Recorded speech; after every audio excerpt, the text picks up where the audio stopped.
Hello friends, welcome back to my YouTube channel Study Career Point. I hope you all are doing well. So start करते हैं हमारी आज की marathon class से। तो देखिए लगभग 150 क्वेश्चंस हम लोग आज की क्लास में यहाँ पर देखने वाले हैं।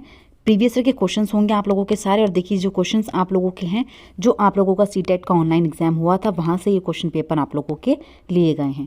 ठीक है, तो शुरुआत करते हैं हमारी आज की क्लास के साथ। तो देखिए यहाँ पर जो पहला क्वेश्चन आप लोगों को दिया गया है, और देखिए हिस्ट्री, ज्योग्राफी और पॉलिटी की मैराथन्स भी चल रही हैं, वो भी आप लोग देख सकते हैं। शुरुआत करते हैं फर्स्ट क्वेश्चन के साथ। तो देखिए पहला क्वेश्चन यहाँ पर दिया गया है, निम्न में से कौन सा सूक्ष्म गत्यात्मक कौशल का उदाहरण है? सड़क पर दौड़ना, नदी में तैरना, फुटबॉल को लात मारना या फिर धागे में मोती पिरोना। तो देखिए कौन सा यहाँ पर सही विकल्प हो जाएगा। अब देखिए हम लोग बात करें, देखिए सड़क पर दौड़ना जो है वो आप लोगों का क्या है, ये आप लोगों का फाइन मोटर स्किल नहीं है, ग्रॉस है। नदी में तैरना भी, फुटबॉल को लात मारना भी पूछा गया है फाइन मोटर स्किल। तो फाइन मोटर स्किल कहाँ पर होगा, जहाँ पर हम क्या करेंगे, धागे में मोती पिरोना यहाँ पर सही आंसर हो जाएगा। नेक्स्ट क्वेश्चन देखिएगा। देखिए विकास का शीर्षगामी सिद्धांत अनुदेशित करता है कि विकास सिर से पांव की ओर बढ़ता है, जटिल से सरल की ओर बढ़ता है, विशिष्ट से सामान्य की ओर बढ़ता है या फिर बाह्य से केंद्र की ओर बढ़ता है। तो देखिए कौन सा यहाँ पर विकल्प सही हो जाएगा। जो सिफेलोकॉर्डल होता है, देखिए मैंने आप लोगों को बताया था हेड टू टो विकास होता है। जब हम बात करते हैं सेंटर टू एक्सट्रीम, देखिए एक्सट्रीम टू सेंटर नहीं, सेंटर टू एक्सट्रीम, केंद्र से बाह्य की ओर, वहाँ पर आपका होता है प्रॉक्सिमो डिस्टल। ठीक है, यहाँ पर शीर्षगामी पूछा गया, इसलिए ऑप्शन नंबर 1 बिल्कुल सही है। नेक्स्ट क्वेश्चन देखिएगा। बच्चों में समाजीकरण की प्राथमिक संस्था है और द्वितीयक संस्था क्या है? एकदम नज़दीकी, आस पड़ोस, जनसंचार माध्यम, मुद्रित माध्यम, धार्मिक संगठन, विद्यालय, परिवार या फिर कानून और समाचार पत्र। तो देखिए बच्चों में समाजीकरण की जो प्राथमिक संस्था है वो कौन सी होती है? तो यहाँ पर देखिए जो एकदम नज़दीकी, आस पड़ोस को हम कह सकते हैं प्राथमिक संस्था, और इसके बाद जो द्वितीयक संस्था होती है वो होती है जनसंचार माध्यम। क्योंकि देखिए विद्यालय जो होता है ये आप लोगों की सेकेंडरी होती है, ना कि प्राइमरी, इसलिए ये ऑप्शन भी गलत हो जाता है, ये भी और ये भी। ठीक है, नेक्स्ट क्वेश्चन देखते हैं। जीन पियाजे के संज्ञानात्मक विकास के सिद्धांत के अनुसार किस अवस्था में बच्चों का चिंतन वैज्ञानिक हो जाता है? संवेदीगामक में, पूर्व सक्रियात्मक में, मूल सक्रियात्मक में या फिर औपचारिक सक्रियात्मक अवस्था में? तो देखिए कौन सा विकल्प यहाँ पर सही हो जाएगा। तो बच्चों में जो चिंतन आता है, वैज्ञानिक चिंतन, वो आता है आप लोगों का औपचारिक सक्रियात्मक अवस्था में। नेक्स्ट क्वेश्चन पर चलते हैं। देखिए जीन पियाजे ने अधिगम की प्रक्रिया में किसे महत्व दिया? जैविक परिपक्वता को, अध्यापक का व्यक्तित्व, पुरस्कार और दंड या फिर निजी बाग? तो देखिए कौन सा यहाँ पर सही पॉइंट हो जाएगा। तो देखिए जीन पियाजे बात करते हैं जैविकीय परिपक्वता की, मतलब ऑप्शन नंबर 1 जो है यहाँ पर बिल्कुल सही है। नेक्स्ट क्वेश्चन देखिएगा। देखिए आर्यन अपने उत्तरदायित्व को पूरा करने के लिए अपने कार्य को विद्यालय के संविधान के अनुसार निर्देशित करता है। इस समय आर्यन नैतिक तार्किकता के किस स्तर पर है? पूर्व परंपरागत पर, परंपरागत, उत्तर परंपरागत या फिर अमूर्त परंपरागत अवस्था? तो देखिए कौन सा विकल्प यहाँ पर सही हो जाएगा। तो जो बच्चा है वो कन्वेंशनल स्टेज में है, ऑप्शन नंबर 2 यहाँ पर सही हो जाएगा। नेक्स्ट देखिएगा। जब विद्यार्थी किसी प्रश्न का हल खोजने में अटक जाते हैं तब उन्हें मदद देने का प्रभावशाली तरीका कौन सा है? प्रत्यक्ष रूप से उत्तर बता देना, गलत उत्तर के लिए दंड देना, आंशिक रूप से हल या फिर अप्रासंगिक सूचनाओं द्वारा प्रश्न को जटिल बना देना? तो देखिए कौन सा विकल्प यहाँ पर सही हो जाएगा। तो देखिए आंशिक रूप से हल समाधान प्रस्तुत करना, यहाँ पर जो होगा आप लोगों का सही विकल्प हो जाएगा। परीक्षा को हमें जो प्रश्न है उसको जटिल नहीं बनाना, दंड नहीं देना, डायरेक्ट उत्तर बता दो, ये भी आप लोगों को नहीं करना है। नेक्स्ट क्वेश्चन देखिएगा। विद्यार्थियों में संज्ञानात्मक विकास को समुन्नत करने के लिए लेव वाइगोत्स्की ने किसकी अनुशंसा की? व्याख्यान शिक्षण की, उद्दीपन प्रतिक्रिया अनुकूलन, निष्क्रिय अनुकरण या फिर समर्थित अधिगम? तो देखिए जो लेव वाइगोत्स्की हैं वो किसकी बात करते हैं, यहाँ पर कौन सा विकल्प है जो आप लोगों का सही हो जाएगा। तो यहाँ पर असिस्टेड लर्निंग जो होगा वो आप लोगों का बिल्कुल सही हो जाएगा, समर्थित अधिगम। नेक्स्ट देखिएगा। देखिए प्रगतिशील शिक्षा विद्यार्थियों को ज्ञान के सर्जन में सक्रिय प्रतिभागी मानती है, अध्यापक को ज्ञान के सर्वाधिक प्रमुख स्रोत मानती है, विद्यार्थियों को ज्ञान के निष्क्रिय, देखिए निष्क्रिय नहीं होते, सक्रिय होते हैं, पाठ्य पुस्तकें को ज्ञान सर्जन की प्रक्रिया में असंगत मानती है। तो कौन सा विकल्प यहाँ पर सही होगा। तो देखिए जो प्रगतिशील शिक्षा होती है वो विद्यार्थियों को ज्ञान के सर्जन में सक्रिय प्रतिभागी मानती है। नेक्स्ट क्वेश्चन देखिएगा। देखिए अशीमा दूसरों की मनोदशा और अभिप्रेरणा के प्रति समझ बना लेने की उच्च स्तरीय योग्यता के कारण अपने मित्रों में बहुत ही लोकप्रिय है। हॉवर्ड गार्डनर के बहुबुद्धि सिद्धांत के अनुसार अशीमा बुद्धि की कौन सी स्तरीय क्षमता रखती है, अंतर्वैयक्तिक, प्राकृतवादी, संगीत या फिर तार्किक, गणितीय बुद्धि। तो देखिए यहाँ पर क्या हो जाएगा, वो क्या कर रही है, दूसरों की मनोदशा और अभिप्रेरणा के प्रति समझ बना लेने की समझ रखती है। तो यहाँ पर देखिए कौन सा विकल्प है जो सही हो जाएगा, तो उसके अंदर है अंतर्वैयक्तिक बुद्धि। ठीक है, इंटरपर्सनल यहाँ पर बिल्कुल सही हो जाएगा। नेक्स्ट क्वेश्चन देखते हैं। देखिए कथन ए है, अध्यापक को शिक्षण अधिगम प्रक्रिया में विद्यार्थियों के लिए परियोजना कार्य, समूह कार्य, चर्चाएं और वाद विवाद को शामिल करना चाहिए। तर्क दिया गया है, अधिगम विद्यार्थियों के सामाजिक सांस्कृतिक संदर्भों से स्वतंत्र है। तो देखिए कौन सा विकल्प यहाँ पर सही होगा। अब देखिए ये तो यहाँ पर सही है कि अध्यापक को शिक्षण अधिगम प्रक्रिया में विद्यार्थियों के लिए परियोजना कार्य, समूह कार्य, चर्चाएं, वाद विवाद को शामिल करना चाहिए, लेकिन अधिगम विद्यार्थियों के सामाजिक सांस्कृतिक संदर्भों से स्वतंत्र है, ये यहाँ पर गलत दिया गया। इसलिए देखिए ए तो सही है, लेकिन आर क्या है, बिल्कुल गलत है। नेक्स्ट क्वेश्चन देखते हैं। देखिए लड़के गणित में अच्छे होते हैं और लड़कियां संगीत और नृत्य में अच्छी होती हैं, यह कथन किसकी ओर इंगित करता है। जेंडर रूढ़िवादिता, जेंडर समानता, साम्यता या फिर समतुल्यता। तो देखिए कौन सा यहाँ पर सही हो जाएगा, तो जेंडर रूढ़िवादिता को यहाँ पर प्रमोट कर रहा है। ऑप्शन नंबर 1 बिल्कुल सही हो जाएगा। नेक्स्ट क्वेश्चन देखिएगा। विद्यार्थियों की विविध प्रकार की अधिगम आवश्यकताओं को संबोधित करने के लिए अध्यापक को क्या नहीं करना चाहिए। विषय वस्तु को विभिन्न तरीकों से प्रस्तुत करना चाहिए, विद्यार्थियों में अधिगम और स्वनियमन कौशल विकसित करने चाहिए, विद्यार्थियों को निपुणता उन्मुखी लक्ष्य बनाने के लिए प्रोत्साहित करना चाहिए, या फिर विद्यार्थियों को उनके सामाजिक संदर्भों के आधार पर लेबलिंग या फिर वर्गीकरण करना चाहिए। तो देखिए कौन सा विकल्प यहाँ पर सही हो जाता है। देखिए नेगेटिव पूछा गया, जहाँ पर भी वर्गीकरण, नामीकरण आप लोगों को देखने को मिलेगा, ये नेगेटिव वर्ड होते हैं, इसलिए ऑप्शन नंबर 4 यहाँ पर सही हो जाएंगे। नेक्स्ट देखिएगा। गतिविधि के दौरान अधिगम अंतरों को समझने के लिए आकलन का प्रभावशाली तरीका कौन सा नहीं है। यहाँ पर भी देखिए नहीं है, नेगेटिव पूछा गया है। मानकीकृत परीक्षण जहाँ पर भी आप लोगों का होगा वो आप लोगों को क्या होगा, नेगेटिव होगा, इसलिए ऑप्शन नंबर 1 जो हो जाएगा यहाँ पर बिल्कुल सही हो जाएगा। नेगेटिव पूछा गया है तो ऑप्शन नंबर 1 यहाँ पर नेगेटिव है। इसके अलावा तीनों ही पॉइंट क्या हैं आप लोगों के पॉजिटिव पॉइंट दिए गए हैं। नेक्स्ट देखिएगा। देखिए निम्न में से कौन सा प्रश्न विद्यार्थियों में समालोचनात्मक चिंतन को समुन्नत करेगा। 523 को 62 से गुणा करो, हरियाणा कब तक स्वतंत्र राज्य बना, गंगा नदी का उद्गम कहाँ पर है, या फिर आप अपने शहर में जल भराव की समस्या का समाधान कैसे करेंगे। तो देखिए जब आप चीज़ों को क्या कर रहे हैं कि इन चीज़ों को आप कैसे कम कर सकते हैं, इन चीज़ों की खोज आप लोग कैसे करेंगे, तो वहाँ पर आप लोगों की क्या इस्तेमाल हो रही है, समालोचनात्मक चिंतन, इसलिए ऑप्शन नंबर 4 यहाँ पर सही हो जाएगा। नेक्स्ट क्वेश्चन देखिएगा। देखिए समावेशी शिक्षा किन विद्यार्थियों की ज़रूरतों को पूरा करती है। निम्न सामाजिक आर्थिक स्तर वाले विद्यार्थी, विविध जेंडर उन्मुखी विद्यार्थी, विशिष्ट अधिगम अक्षमताओं वाले विद्यार्थी। तो देखिए कौन सा विकल्प यहाँ पर सही है, तो तीनों ही पॉइंट यहाँ पर बिल्कुल सही हो जाएंगे। समावेशी शिक्षा जो तीनों पॉइंट्स दिए गए हैं इन सभी की ज़रूरतों को पूरा करती है। नेक्स्ट क्वेश्चन देखिएगा। निम्न में से कौन सी विकलांगता सामाजिक संप्रेषण के क्षेत्र के लिए प्रत्यक्ष रूप से चुनौती देती है। स्वलीनता, गुणज वैकल्य, लेखन वैकल्य या फिर गतिशीलता, बाध्यता। तो देखिए कौन सी विकलांगता है जो सामाजिक संप्रेषण, देखिए यहाँ पर किस चीज़ में चैलेंज कर रही है, कम्युनिकेशन। तो कहाँ पर होता है ऐसा, जब बच्चा स्वलीनता में होता है, ऑटिज्म में होता है। नेक्स्ट देखिएगा, क्योंकि देखिए जो यहाँ पर डिसकैलकुलिया है, अगर हम यहाँ पर देखेंगे कैलकुलेशन में जब आप लोगों के प्रॉब्लम होगी, ठीक है, मैथ में कैलकुलेशन में प्रॉब्लम होगी, तो वहाँ पर होता है गुणज वैकल्य। डिस्ग्राफिया, ग्राफिया मतलब लेखन, जब हम लोग क्या करते हैं लिखने में हमारी दिक्कत होती है, वहाँ पर क्या होता है, डिसग्राफिया। नेक्स्ट क्वेश्चन पर चलते हैं।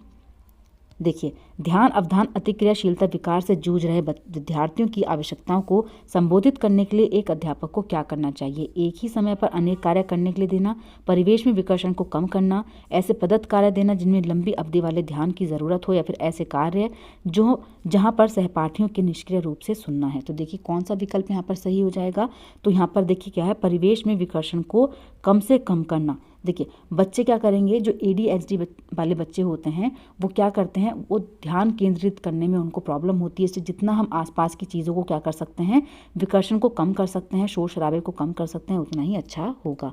नेक्स्ट क्वेश्चन पर चलते हैं। देखिए निम्न में से कौन सा प्रावधान गति विषयक विकलांगता वाले विद्यार्थी के समल समावेशन को सुनिश्चित करता है। भवन तक पहुंच को आसान बनाने के लिए रैंप और लिफ्ट, बैठने की व्यवस्था में जल्दी जल्दी बदलाव, भवन की ऊपरी मंजिल पर कक्षाएं आयोजित करना या फिर ऐसी गतिविधियों को अभिकल्पित करना जिनमें जल्दी जल्दी गतिशीलता की आवश्यकता है। तो देखिए यहाँ पर हम किसकी, विकलांगता वाले बच्चे की बात कर रहे हैं और हम कह रहे हैं कि बैठने की व्यवस्था में जल्दी जल्दी बदलाव करेंगे या फिर भवन की ऊपरी मंजिल पर कक्षाएं लेना। बच्चे चलने में सक्षम नहीं है और आप लोग ऊपरी मंजिल पर क्लासेस लेंगे तो ये तो क्या हो जाएगा, आप लोगों का गलत हो जाएगा। ठीक है, इसके अलावा जल्दी जल्दी गतिशीलता की आवश्यकता होती है, ये भी गलत है। भवन तक पहुंच को आसान बनाने के लिए रैंप और लिफ्ट का हम लोग इस्तेमाल कर सकते हैं। नेक्स्ट क्वेश्चन देखिएगा,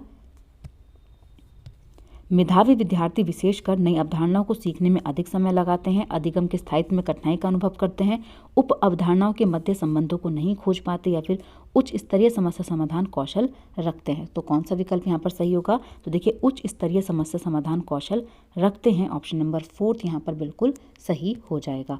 नेक्स्ट क्वेश्चन देखिएगा, निम्न में से कौन से लक्ष्य अभिविन्यास विद्यार्थियों को समझने के लिए सीखने हेतु अभिप्रेरित करते हैं? निपुणता उन्मुखी उपागम, निपुणता उन्मुखी परिवर्जन, निष्पादन उन्मुखी उपागम या फिर निष्पादन उन्मुखी परिवर्जन। तो कौन सा विकल्प सही हो जाएगा यहाँ पर? तो देखिए ऑप्शन नंबर 1 बिल्कुल सही है, मास्टरी ओरिएंटेड अप्रोच फोकस। ठीक है, नेक्स्ट देखते हैं, देखिए निम्न में से कौन सा मिलान विशिष्ट संदर्भों में विद्यार्थियों द्वारा अनुभव की जाने वाली भावनाओं का सही मिलान है? कुंठा, चिंता, आनंद और कृतज्ञता। अब देखिए कुंठा किसको बोला गया है? जब गतिविधि को कम महत्व दिया जाता है और विद्यार्थियों का अधिगम पर कम नियंत्रण होता है। चिंता जब सफलता अपेक्षित होती है, आनंद जब सफलता नहीं मिलती, कृतज्ञता जब असफलता को इस रूप में देखा जाता है कि उसका कारण कोई और व्यक्ति है। तो देखिए कौन सा यहाँ पर पॉइंट सही हो जाता है? तो देखिए कुंठा जब गतिविधि को कम महत्व दिया जाता है और विद्यार्थियों का अधिगम पर कम नियंत्रण होता है, तो इसलिए क्या होता है, बच्चे को फ्रस्ट्रेशन होने लगती है। तो ऑप्शन नंबर 1 यहाँ पर सही हो जाएगा। नेक्स्ट क्वेश्चन देखिएगा, देखिए नेक्स्ट क्वेश्चन यहाँ पर दिया गया है,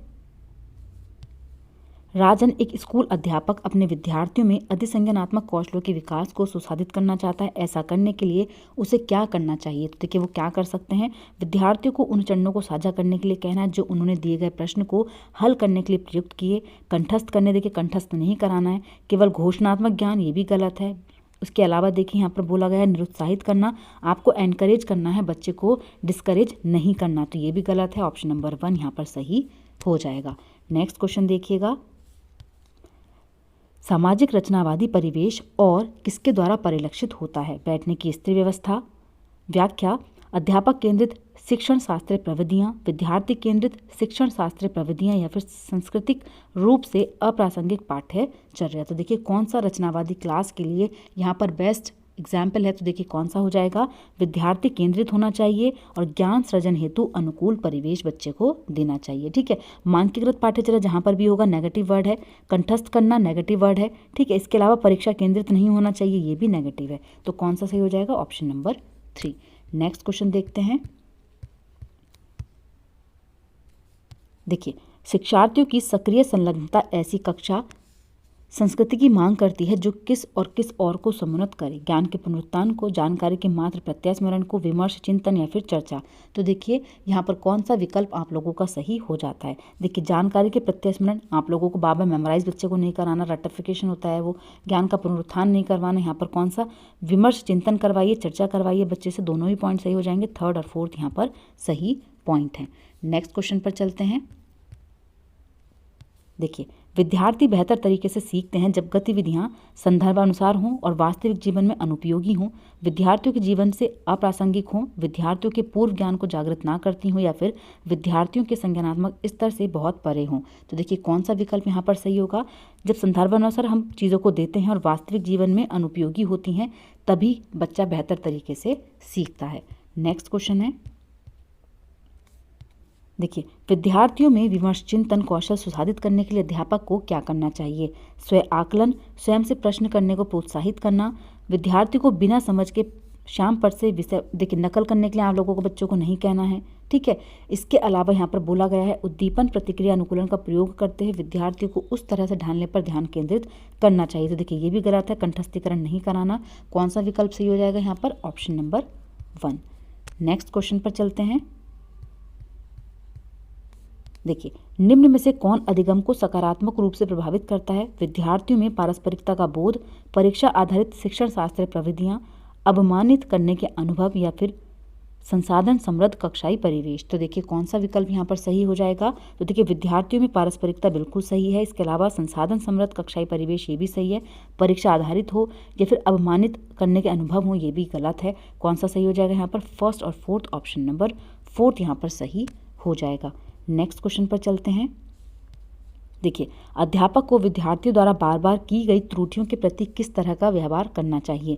बिना किसी टिप्पणी के सही उत्तर बताना चाहिए, त्रुटियों का नितांत रूप से विश्लेषण करना चाहिए, सीधे सपाट तरीके से अंक काट लेने चाहिए या फिर नकारात्मक पुनर्बलन द्वारा त्रुटियों को हटाने का प्रयास करना चाहिए। तो देखिए कौन सा विकल्प यहाँ पर सही है, त्रुटियों का नितांत रूप से विश्लेषण करना चाहिए और तदनुसार मदद देनी चाहिए। नेक्स्ट क्वेश्चन पर चलते हैं। देखिए निम्न में से किसके द्वारा विद्यार्थियों में समस्या समाधान कौशलों का संवर्धन किया जा सकता है। कार्यात्मक स्थिरता, अभिसारी चिंतन, प्रतिक्रिया समुच्चय, खोजबीन का प्रयोग। तो देखिए कौन सा विकल्प यहाँ पर सही होगा। जहाँ पर हम क्या करेंगे, डिस्कवरी करेंगे, खोजबीन करेंगे, वही पॉइंट आप लोगों का सही हो जाता है। तो ऑप्शन नंबर फोर्थ यहाँ पर सही हो जाएगा। नेक्स्ट क्वेश्चन पर चलते हैं। एक बच्चे की वृद्धि और विकास निम्न में से कौन से कारकों द्वारा प्रभावित होती है। परवरिश की शैलियाँ, आनुवांशिक ढांचा, विद्यालय अनुभव या फिर व्यक्तिगत रुचि। तो देखिए चारों ही जो यहाँ पर विकल्प दिए गए हैं आप लोगों को, चारों ही सही हो जाएंगे क्योंकि चारों ही चीज़ क्या है, बच्चे की वृद्धि और विकास में आवश्यक कारक होते हैं।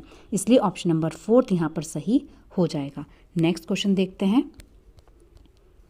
देखिए बच्चे में विकासात्मक परिवर्तन सभी संस्कृतियों में सार्वभौमिक समान गति से होता है, एक आयामी और रैखिक होता है, वंशानुगत और पर्यावरणीय कारकों के बीच एक जटिल अंतःक्रिया है या फिर अपरिवर्तनीय और पैर की अंगुली से सर तक होता है। तो देखिए जो विकासात्मक परिवर्तन है वो वंशानुगत होता है, अनुवांशिक और पर्यावरण कारक दोनों पर क्या करता है, निर्भर करता है, इनकी अंतःक्रिया पर निर्भर करता है। तो देखिए ऑप्शन नंबर 3 यहाँ पर सही हो जाता है। नेक्स्ट क्वेश्चन देखिएगा। देखिए अभिकथन ए यहाँ पर दिया गया है, सभी संस्कृतियों में बच्चे एक ही उम्र में एक ही तरीके से विकास के चरणों से गुजरते हैं। तर्क दिया गया है, बचपन सार्वभौमिक और एक आयामी होता है। सही विकल्प को चुनना है। तो देखिए कौन सा विकल्प जो है यहाँ पर सही हो जाएगा। तो देखिए बचपन सार्वभौमिक और एक आयामी होता है, देखिए बहुआयामी होता है ना कि एक आयामी, तो ये गलत हो जाएगा। और एक ही तरीके से विकास होता है, ये भी यहाँ पर गलत दिया गया है, इसलिए दोनों ही विकल्प क्या हो जाएंगे, गलत हो जाएंगे। ऑप्शन नंबर फोर्थ जो है यहाँ पर बिल्कुल सही है। नेक्स्ट क्वेश्चन देखिएगा। देखिए अभिकथन ए है, सामाजिकरण स्कूल में ही होता है जब बच्चे स्कूल जाना शुरू करते हैं। तर्क दिया गया है, स्कूल जो है वो क्या है, द्वितीयक समाजीकरण की एकमात्र संस्था। देखिए एकमात्र संस्था नहीं कहेंगे हम इसको, और ना ही देखिए केवल समाजीकरण स्कूल में जाकर के ही होता है। ये एक चीज़ को हाईलाइट कर रहे हैं कि केवल स्कूल में जाकर ही चीज़ें बच्चे को मिलेंगी या वहीं पर उसका सोशलाइजेशन होगा, तो ये चीज़ गलत है। दोनों ही पॉइंट यहाँ पर नेगेटिव दिए गए हैं, इसलिए ऑप्शन नंबर फोर्थ क्या हो जाएगा, यहाँ पर सही हो जाएगा। नेक्स्ट क्वेश्चन देखिएगा। देखिए सीमा अपनी मम्मी की आज्ञा के बिना रसोई में मिठाई खाने से डरती है। उसे लगता है कि मम्मी को पता लगने पर उसे सजा मिलेगी। कोल वर्ग के नैतिक सिद्धांतों के अनुसार सीमा किस स्तर पर है। तो देखिए सीमा यहाँ पर कौन से स्तर पर है, उत्तर पारंपरिक, पूर्व पारंपरिक, अमूर्त स्तर या फिर पारंपरिक स्तर। तो देखिए वो क्या कर रही है, सजा से डर रही है बच्ची, ठीक है। पनिशमेंट ओरिएंटेशन स्टेज वो कौन से उसमें होती है, वो आती है आप लोगों की प्री कन्वेंशनल स्टेज में। ऑप्शन नंबर 2 जो हो जाएगा यहाँ पर बिल्कुल सही हो जाएगा, ठीक है। बच्चा क्या कर रहा है यहाँ पर, पनिशमेंट, सजा से डर रहा है, तो वो कौन से उसमें आता है, वो आता है प्री कन्वेंशनल स्टेज में। नेक्स्ट क्वेश्चन देखते हैं।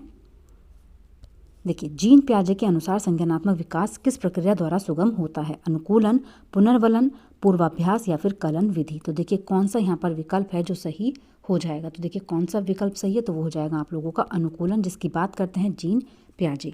नेक्स्ट क्वेश्चन पर चलते हैं। देखिए जीन पियाजे द्वारा प्रस्तावित विशेषताओं के साथ चरणों को सही सुमेलित कीजिए। संवेदी चालक अवस्था दी गई है, पूर्व सक्रियात्मक अवस्था, मूर्त सक्रियात्मक अवस्था और अमूर्त सक्रियात्मक अवस्था। कौन सा चरण जो है वो यहाँ पर सही तरीके से सुमेलित किया गया है। अब देखिए जो संवेदी चालक अवस्था है, बच्चा उसमें इंगेज करना शुरू कर देता है, engage in make believe play. या फिर देखिए यहाँ पर जो सेकंड ऑप्शन दिया गया है, पूर्व सक्रियात्मक अवस्था, वस्तु स्थायित्व का गुण आ जाता है। देखिए वस्तु स्थायित्व का जो गुण बच्चे के अंदर आता है वो सेंसरी मोटर स्टेज में ही आ जाता है, प्री ऑपरेशनल स्टेज में नहीं आता, तो ये यहाँ पर देखिए गलत दिया गया है। इसके अलावा मूर्त सक्रियात्मक अवस्था, तो देखिए यहाँ पर जो क्रियाओं को मानसिक और मानसिक तौर पर परिवर्तन जो करने में सक्षम होता है बच्चा, तो रिवर्स बच्चा कब करना सीखता है, तो वो कंक्रीट ऑपरेशन में नहीं होता, कौन से उसमें आ जाता है, तो रिवर्स करने का बच्चे का आता है फॉर्मल में। तो ये भी यहाँ पर गलत दिया गया है। वस्तु स्थायित्व का ये भी यहाँ पर गलत दिया गया है। संवेदी चालक अवस्था नाटक के खेल में संलग्न, तो ये भी गलत है। कौन सा पॉइंट सही हो जाएगा, तो देखिए अमूर्त सक्रियात्मक अवस्था, जहाँ पर बच्चा हाइपोथेटिको डिडक्टिव थिंकिंग बच्चे के अंदर डेवलप हो जाती है। ठीक है, कौन से स्टेज में, अमूर्त सक्रियात्मक अवस्था में। तो देखिए यहाँ पर परिकल्पित निगनात्मक तर्क में सक्षम, तो ऑप्शन नंबर कौन सा सही हो जाएगा, 4th यहाँ पर सही हो जाता है। ठीक है, नेक्स्ट क्वेश्चन पर चलते हैं। देखिए लेव वाइगोत्स्की के अनुसार बच्चों को सीखने में सक्षम बनाने के लिए इनमें से कौन से कारक की महत्वपूर्ण भूमिका होती है, संवाद की, व्याख्यान की, सजा की या फिर पुरस्कार की। तो देखिए कौन सा यहाँ पर विकल्प है जो सही हो जाएगा, तो लेव वाइगोत्स्की किसके, देखिए लेव वाइगोत्स्की जो होते हैं वो किस चीज़ के लिए प्रोत्साहित करते हैं बच्चों को, ना तो रिवॉर्ड्स के लिए करते हैं, ना ही सजा के लिए। ठीक है, ना ही यहाँ पर देखिए व्याख्यान जो होता है, जो लेक्चर विधि होती है, लेक्चर विधि इंपॉर्टेंट होती है। देखिए लेक्चर विधि भी हम पेडागोजी में क्या करते हैं, नेगेटिव मानते हैं। डायलॉग यहाँ पर देखिए सही हो जाएगा ऑप्शन नंबर 1, क्योंकि देखिए भाषा को महत्व ज़्यादा देते हैं। नेक्स्ट क्वेश्चन पर चलते हैं। निम्न में से किस मनोवैज्ञानिक ने प्रतिपादित किया कि अंतःक्रिया की बच्चे के भाषिक विकास में महत्वपूर्ण भूमिका है। देखिए भाषा की बात कौन करता है, तो लेव वाइगोत्स्की की भाषा की बात करते हैं, इसलिए ऑप्शन नंबर 2 यहाँ पर सही हो जाएगा। नेक्स्ट क्वेश्चन देखिएगा, तार्किक गणितीय बुद्धि की क्षमताओं में क्या शामिल है, छवियों में हेरफेर, लय, ताल, स्वर, माधुर्य के प्रति संवेदनशीलता, विशिष्ट चित्रों, स्वरों और लय के बीच अंतर करना या फिर पूर्व ज्ञान के आधार पर वर्गीकरण करना, पैटर्न पहचानना और विचारों के बीच संबंध बनाना। तो देखिए कौन सा यहाँ पर जो विकल्प है वो सही हो जाएगा। अब देखिए बात कर रहे हैं हम तार्किक गणितीय बुद्धि की, तो यहाँ पर देखिए स्वर की बात नहीं हुई है, हेरफेर की बात नहीं हुई, नहीं लय और ताल की बात हुई है। कौन सा सही हो जाएगा, तो ये हो जाएगा पूर्व ज्ञान के आधार पर वर्गीकरण करना। ठीक है, तो ऑप्शन नंबर 4 यहाँ पर सही हो जाएगा। नेक्स्ट क्वेश्चन देखिएगा, देखिए अभिकथन ए है, किशोरों की जेंडर भूमिकाओं एवं रूढ़िवादियों के प्रति दृष्टिकोण और मूल्यों को निर्धारित करने में विज्ञापन और फिल्में एक बड़ा प्रभाव डालती हैं। तर्क दिया गया है, मीडिया सामाजिकरण की एक शक्तिशाली प्राथमिक संस्था है। तो कौन सा यहाँ पर विकल्प सही हो जाएगा, तो देखिए यहाँ पर दोनों ही पॉइंट बिल्कुल सही दिए गए हैं और ए जो है वो आर की सही तरीके से व्याख्या कर रहा है, इसीलिए ऑप्शन नंबर 1 यहाँ पर सही हो जाएगा। नेक्स्ट क्वेश्चन देखिएगा, देखिए विभिन्न पृष्ठभूमियों के बच्चों के सीखने की सुविधा के लिए शिक्षकों को चाहिए कि वे गैर प्रासंगिक पाठ्यक्रम का पालन करें, विविध निर्देश लागू करें, मानकीकृत मूल्यांकन का पालन करें या फिर बहिष्करण प्रथाओं का अभ्यास करें। तो देखिए कौन सा विकल्प यहाँ पर सही है, तो यहाँ पर बच्चा क्या करेगा, डिफ्रेंशिएटेड इंस्ट्रक्शंस का इस्तेमाल करेगा, तो वो क्या होगा, बेहतर होगा, इसीलिए ऑप्शन नंबर 2 यहाँ पर सही हो जाएगा। नेक्स्ट क्वेश्चन देखिएगा, देखिए आकलन क्या है, आकलन जो अधिगम को दिशा देनी चाहिए और किसका आकलन करना है इससे निर्धारित होना चाहिए कि क्या पढ़ाना है, या फिर आकलन को सीखने से नहीं जोड़ा जाना चाहिए क्योंकि ये दोनों अलग अलग प्रक्रियाएं हैं। आकलन को बच्चों को समान क्षमता समूह, धीमे सीखने वाले, बुद्धिमान बच्चों के पृथक समूह बनाने के लिए इस्तेमाल किया जाना चाहिए, या फिर आकलन को बच्चों की सीखने की तैयारी से लेकर शिक्षण अधिगम प्रक्रिया का एक अभिन्न अंग मांगना चाहिए। तो कौन सा विकल्प सही हो जाएगा, तो देखिए ये तो नेगेटिव दिए गए हैं तीनों ही, यहाँ पर कौन सा सही हो जाएगा, ऑप्शन नंबर 4 जो है वो बिल्कुल सही हो जाएगा, क्योंकि देखिए यहाँ पर पृथकीकरण हमें नहीं करना है। मैंने आप लोगों को बार बार बताया ये क्या है, नेगेटिव वर्ड होता है, अलग अलग प्रक्रिया नहीं यहाँ पर चाहिए। ठीक है, इसके अलावा देखिए यहाँ पर बोला गया है कि अधिगम आकलन को अधिगम को दिशा देनी चाहिए और किसका आकलन करना है इससे निर्धारित होना चाहिए कि क्या पढ़ाना है, तो ये भी यहाँ पर पॉइंट क्या है, गलत है। नेक्स्ट क्वेश्चन पर चलते हैं, देखिए एक प्रगतिशील कक्षा कक्ष में सीखना व्यक्तिवादी और निष्क्रिय है। देखिए निष्क्रिय नहीं होता, ठीक है, इनएक्टिव हमें नहीं लेके चलना, पैसिव नहीं होना चाहिए, सक्रिय होना चाहिए। सक्रिय सामाजिक है, परीक्षा उन्मुख है या फिर पाठ्य पुस्तक केंद्रित है, ना ही टेक्स्ट बुक केंद्रित होना चाहिए, ना ही परीक्षा केंद्रित, बल्कि कौन सा पॉइंट यहाँ पर सही हो जाएगा, सक्रिय होना चाहिए और सामाजिक होना चाहिए। ऑप्शन नंबर 2 जो है वो यहाँ पर बिल्कुल सही हो जाएगा। नेक्स्ट क्वेश्चन देखिएगा, देखिए अभिकथन ए है, शिक्षकों को बच्चों के मूल्यांकन के लिए मानकीकृत पाठ्यक्रम और प्रक्रियाओं का पालन करना चाहिए। तर्क है, समावेशी शिक्षा का उद्देश्य है मतभेदों को खारिज कर सभी को समान बनाने की दिशा में काम करना है। कौन सा विकल्प सही है, ए और आर दोनों सही हैं और ए की आर सही व्याख्या कर रहा है, ए और आर दोनों सही हैं लेकिन ए की आर सही व्याख्या नहीं कर रहा है। अब देखिए यहाँ पर दिया गया है कि बच्चों को, शिक्षकों को बच्चों के मूल्यांकन के लिए मानकीकृत पाठ्यक्रम का इस्तेमाल हमें नहीं करना, ठीक है। इसके अलावा देखिए जो समावेशी शिक्षा होता है उसका उद्देश्य मतभेदों को खारिज कर सभी को समान बनाने की दिशा में काम करना है। तो देखिए कौन सा विकल्प यहाँ पर सही है। तो देखिए दोनों ही यहाँ पर गलत दिए गए हैं। ठीक है, समावेशी शिक्षा होती है कि बच्चों को एक साथ आप लोग क्या देंगे, सबको समान शिक्षा दी जानी चाहिए। तो यहाँ पर दोनों ही विकल्प क्या हो जाएंगे, गलत हो जाएंगे। ऑप्शन नंबर 4 जो है वो बिल्कुल गलत है। नेक्स्ट क्वेश्चन देखिएगा, जब विशिष्ट आवश्यकता वाले बच्चे एक समावेशी कक्षा में प्रवेश लेते हैं तो निम्न में से कौन सा कथन है जो यहाँ पर सही हो जाएगा। विशिष्ट बच्चों का सामान्य बच्चों के साथ सीखना अवास्तविक है। विशिष्ट आवश्यकता वाले बच्चे सीखने के लिए अभिप्रेरित नहीं होते। शिक्षकों को शिक्षण की पद्धतियों में बदलाव की आवश्यकता है, या फिर इससे सभी बच्चों के साथ कार्य करने की क्षमता और अलग अलग दृष्टिकोण को तुल्य करने के कौशल सुदृढ़ हो जाते हैं। तो देखिए कौन सा विकल्प यहाँ पर सही हो जाएगा। तो देखिए विशिष्ट बच्चों को सामान्य बच्चों के साथ सीखना अवास्तविक है, ये गलत दिया गया है। विशिष्ट आवश्यकता वाले बच्चे सीखने के लिए अभिप्रेरित नहीं होते, तो देखिए ये भी यहाँ पर गलत है। थर्ड और फोर्थ ऑप्शन बिल्कुल सही दिए गए हैं, इसलिए ऑप्शन नंबर 2 यहाँ पर सही विकल्प हो जाएगा। नेक्स्ट क्वेश्चन देखते हैं, प्रतिभाशाली अधिगमकर्ताओं के संदर्भ में लीक से हटकर सोचना, out of the box thinking जो होती है उसका इस्तेमाल किसके लिए किया जाता है। निम्न स्तर की सोच, अभिसारी सोच, अनम्य सोच या फिर अपसारी सोच। तो देखिए लीक से हटकर सोचना क्या होता है, डाइवर्जेंट थिंकिंग के अंडर में आता है। तो देखिए यहाँ पर डाइवर्जेंट थिंकिंग क्या हो जाएगा, आप लोगों का सही आंसर हो जाएगा ऑप्शन नंबर 4। ठीक है, नेक्स्ट क्वेश्चन देखते हैं, शिक्षा में समावेशन का क्या अर्थ होता है। विशेष विद्यालयों में विकलांगों की शिक्षा का प्रबंध, सभी बच्चों को गुणवत्तापूर्वक शिक्षा का प्रावधान, प्रतिभाशाली बच्चों का विशेष विद्यालयों में नियोजन, या फिर समावेशी व्यवस्था में विशेष बच्चों के लिए अलग वर्गों का प्रावधान। तो देखिए कौन सा ऑप्शन सही है। तो यहाँ पर देखिए समावेशी शिक्षा जो होती है वो क्या होती है, समावेश होता है सभी बच्चों को गुणवत्तापूर्ण शिक्षा का प्रावधान। नेक्स्ट क्वेश्चन देखते हैं, देखिए पठन वैकल्य मुख्यतः किसको चुनौतियों से संबंधित, मतलब कौन सी चुनौतियों तो यहाँ पर संबंधित है, सुनने से, पढ़ने से, बोलने से, फिर बोलने और सुनने से। तो देखिए डिसलेक्सिया जो पठन होता है वो क्या होता है आप लोगों का, वो विकार आता है आप लोगों का पढ़ने में। तो यहाँ पर ऑप्शन नंबर 2 बिल्कुल सही हो जाएगा। ठीक है, नेक्स्ट क्वेश्चन है, निम्न में से कौन समावेशी कक्षाओं की विशेषता नहीं है। सहकारात्मक अधिगम, सीखने के लिए सार्वभौमिक डिज़ाइन, उपयुक्त समायोजन या फिर मानकीकृत निर्देश।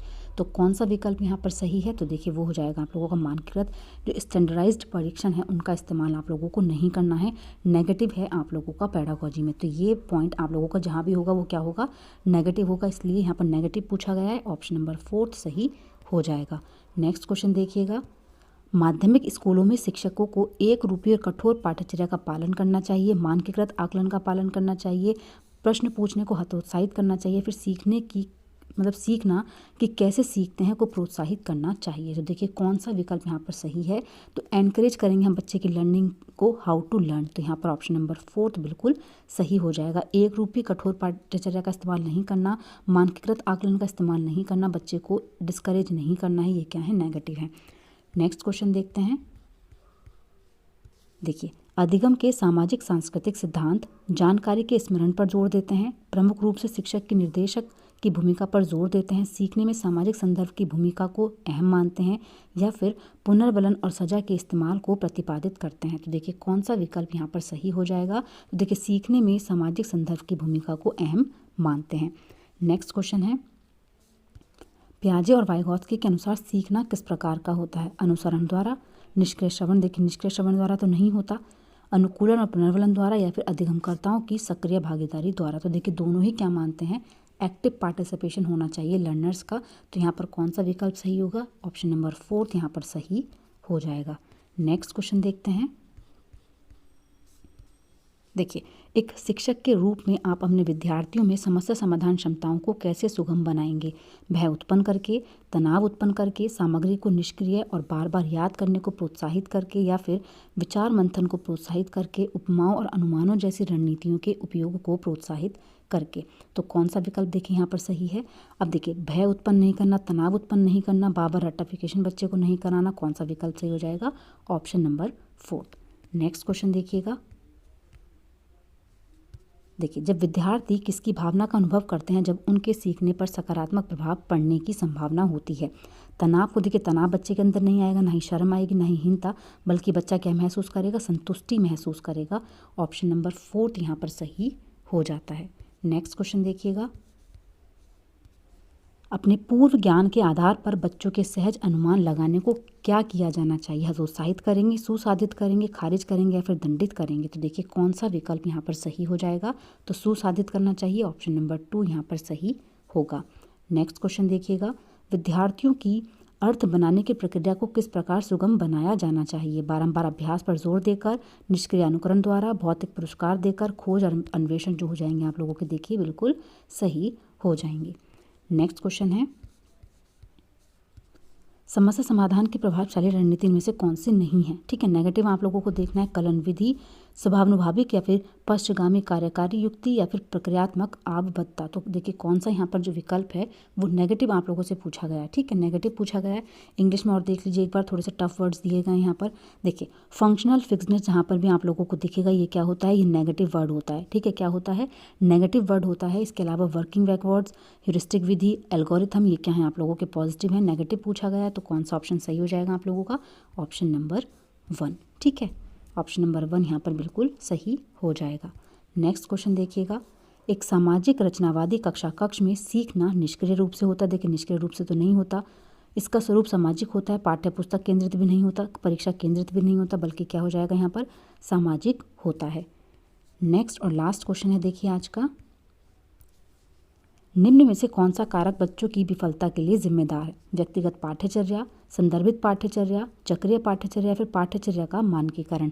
तो देखिए कौन सा विफलता के लिए जिम्मेदार है ये पूछा गया है, तो कौन सा हो जाएगा? मानकीकरण जहाँ पर आ जाएगा। देखिए स्टैंडर्डाइज चीज़ों का जहाँ पर हम इस्तेमाल करते हैं वो क्या होगा? वो बच्चे की विफलता के लिए जिम्मेदार कारक होगा। ठीक है, इसलिए यहाँ पर ऑप्शन नंबर 4 क्या हो जाएगा? सही हो जाएगा।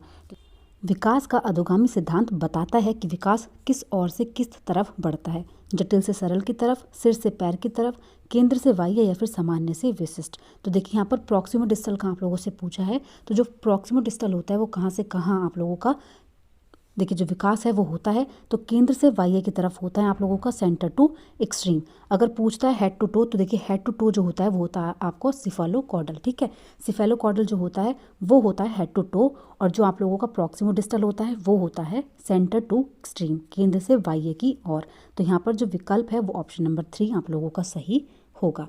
नेक्स्ट क्वेश्चन देखते हैं।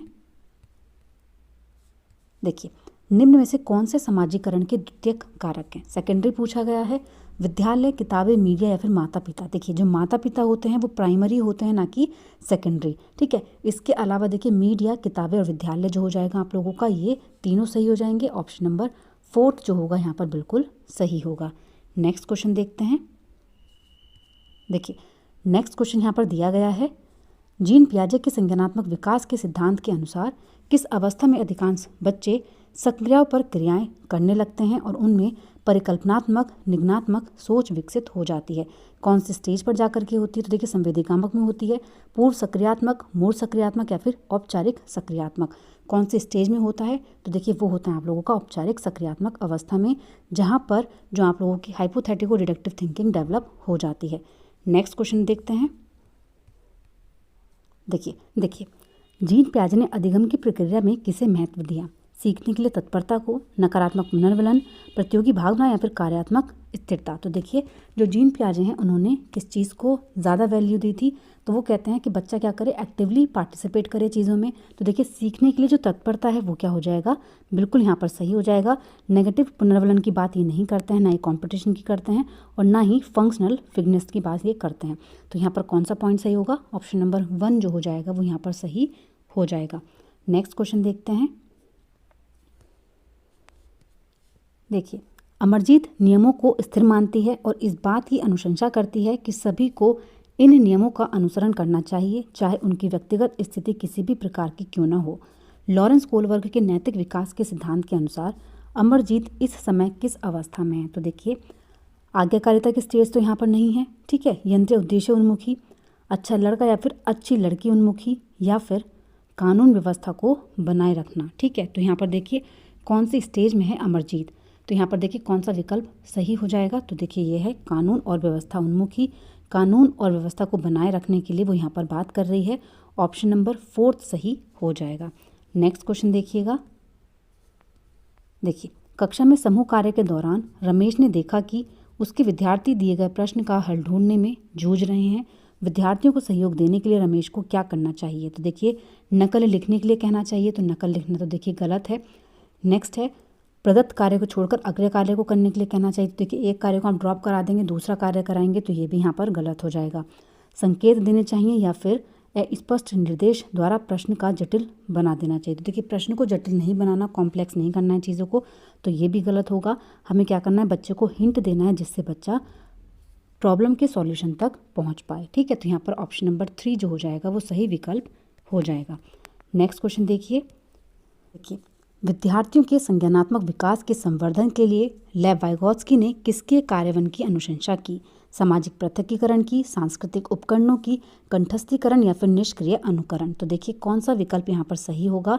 रोट मेमोराइजेशन की बात ही नहीं करते, ना ही निष्क्रिय अनुकरण की।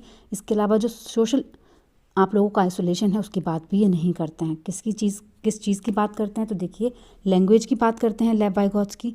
ठीक है, लैंग्वेज की बात करते हैं। इसके अलावा कल्चर की बात करते हैं, जहाँ पर भी कल्चर की बात होगी वहाँ पर लेव वाइगोत्स्की का नाम आता है। तो यहाँ पर देखिए सांस्कृतिक उपकरणों का प्रयोग जो है वो सही आंसर हो जाएगा। ठीक है, नेक्स्ट क्वेश्चन देखते हैं। देखिए प्रगतिशील शिक्षा शिक्षण अधिगम प्रक्रिया के केंद्र में किसे स्थान देती है? विद्यार्थी को, अभिभावक को, अध्यापक को या फिर परीक्षाओं को? तो कौन सा विकल्प यहाँ पर देखिए सही होगा? तो विद्यार्थी को यहाँ पर देखिए केंद्र में स्थान दिया जाता है। नेक्स्ट क्वेश्चन है, देखिए अहमद मनोपचारक या परामर्शदाता बनना चाहता है। हॉवर्ड गार्डनर के बहुविध बुद्धि सिद्धांत के अनुसार उसकी अध्यापिका को उसकी किस बुद्धि के संवर्धन के अवसर देने चाहिए? स्थानिक के, प्राकृतिक के, संगीतात्मक के या फिर अंतर्वैयक्तिक के? तो देखिए जो यहाँ पर अहमद है वो क्या बनना चाह रहा है? काउंसलर। काउंसलर हम किस में बनते हैं? जब हम क्या करते हैं, इंटरपर्सनल जो आप लोगों की सोच होती है, बुद्धि होती है, उसमें काम करते हैं। क्यों? देखिए जो इंटरपर्सनल होती है वो होती है दूसरों की मनोवृत्ति को जानना, दूसरा इंसान क्या सोच रहा है, ठीक है, उसको समझना, वो काउंसलर होते हैं। और इंट्रापर्सनल देखिए अगर आ जाता मतलब अपनी तरह इशारा हम लोग कर रहे हैं, तो मतलब जो व्यक्ति अपनी खुद की मनोदशा को पहचान जाते हैं उनको कहते हैं हम इंट्रापर्सनल इंटेलिजेंस। और जो दूसरों की मनोवृत्ति को पहचानते हैं, उनकी समस्याओं को समझते हैं, उनको हम कहते हैं इंटरपर्सनल, ठीक है, इंटेलिजेंस। तो उसको कौन सी इंटेलिजेंस पर काम करना है? तो यहाँ पर ऑप्शन नंबर 4 जो हो जाएगा बिल्कुल सही हो जाएगा। नेक्स्ट क्वेश्चन देखिएगा। देखिए सहयोगात्मक अधिगम का कार्यान्वयन करते समय अध्यापक को क्या करना चाहिए? एक समान योग्यता आधारित समूहों का निर्माण, विद्यार्थियों को केवल निर्धारित प्रक्रिया का अनुसरण करने का निर्देश देना, चर्चाओं और वाद विवाद के प्रयोग को प्रतिबंधित, देखिए प्रतिबंधित नहीं करना है। चर्चा विवाद तो आप लोगों के क्या होते हैं, एक्टिव माने जाते हैं। विविध शिक्षार्थियों के समूह बनाना, तो देखिए कौन सा यहाँ पर सही विकल्प हो जाएगा? तो अगर देखिए हम सहयोगात्मक अधिगम को क्या कर रहे हैं, प्रमोट कर रहे हैं, तो वहाँ पर हम क्या करेंगे, विविध शिक्षार्थियों के समूह को बना सकते हैं, जिससे बच्चे क्या करेंगे, यहाँ पर अर्थपूर्ण अधिगम करेंगे। नेक्स्ट क्वेश्चन देखिएगा। कक्षा में क्रिकेट पर हो रही चर्चा में एक अध्यापक लड़कियों की अपेक्षा लड़कों को अधिक अवसर दे रहा है। ऐसा करके वह क्या कर रहा है? रूढ़िवाद चुनौती को कम कर रहा है, जेंडर पूर्वाग्रहों का पालन कर रहे हैं, जेंडर समानता का अनुसरण कर रहे हैं, या फिर जेंडर रूढ़िवाद धारणाओं को तोड़ रहे हैं? तो कौन सा विकल्प यहाँ पर सही होगा? तो देखिए जेंडर पूर्वाग्रहों का पालन कर रहे हैं। नेक्स्ट देखिएगा। विविध पृष्ठभूमि से आए शिक्षार्थियों वाली कक्षा में अध्यापक को क्या करना चाहिए? परीक्षा में उनके निष्पादन के आधार पर विद्यार्थियों के समूह बनाने चाहिए, सभी में सफलता की अपेक्षाएं करनी और बनाए रखनी चाहिए, विद्यार्थियों के सामाजिक आर्थिक प्रसंग के आधार पर उनका वर्गीकरण करना चाहिए, या फिर मानकीकृत पाठ्यचर्या और आकलन की विधियों को अपनाना चाहिए? कौन सा विकल्प यहाँ पर सही हो जाएगा? अब देखिए समूह हमें नहीं बनाने हैं, इसके अलावा बच्चे से देखिए यहाँ पर आर्थिक प्रसंग के आधार पर उनका वर्गीकरण नहीं करना है, ना ही मानकीकृत पाठ्यचर्या का इस्तेमाल करके उनकी विधि बनानी है। तो ये भी गलत हो जाएगा। कौन सा पॉइंट सही है? तो यहाँ पर देखिए ऑप्शन नंबर 2 जो हो जाएगा वो बिल्कुल सही हो जाएगा। नेक्स्ट क्वेश्चन देखिएगा। रचनात्मक आकलन कब किया जाता है? केवल सत्र के आरंभ में, सभी विद्यार्थियों के लिए पूरे सत्र के दौरान, केवल सत्र के अंत में? देखिए अंत में समेटिव होता है, ठीक है, समेटिव योगात्मक आकलन होता है सत्र के अंत में, केवल उन विद्यार्थियों के लिए जो अधिगम चुनौतियों से जूझ रहे हैं। तो देखिए जहाँ पर केवल होगा वो पॉइंट में आप लोगों को क्या होगा, नेगेटिव होगा। अब देखिए जो रचनात्मक आकलन है वो पूरे सत्र आप लोगों का किया जाता है। छोटे मोटे टेस्ट आप लोगों के होते हैं टीचिंग के बीच में, जब टीचर आप लोगों को पढ़ा रहे होते हैं उस बीच में टीचर क्या करते हैं, आप लोगों के टेस्ट ले लेते हैं, आप लोगों से क्वेश्चन पुटअप कर लेते हैं। तो ये क्या होते हैं, ये रचनात्मक आकलन होते हैं जो पूरे सत्र के दौरान आप लोगों के किए जाते हैं। इसलिए ऑप्शन नंबर 2 यहाँ पर सही हो जाएगा। नेक्स्ट क्वेश्चन देखते हैं। देखिए निम्न में से कौन सा प्रश्न विद्यार्थियों में समालोचनात्मक चिंतन को समुन्नत करेगा। श्रीलंका की राजधानी कौन सी है। भारत में अध्यापक दिवस कब मनाया जाता है।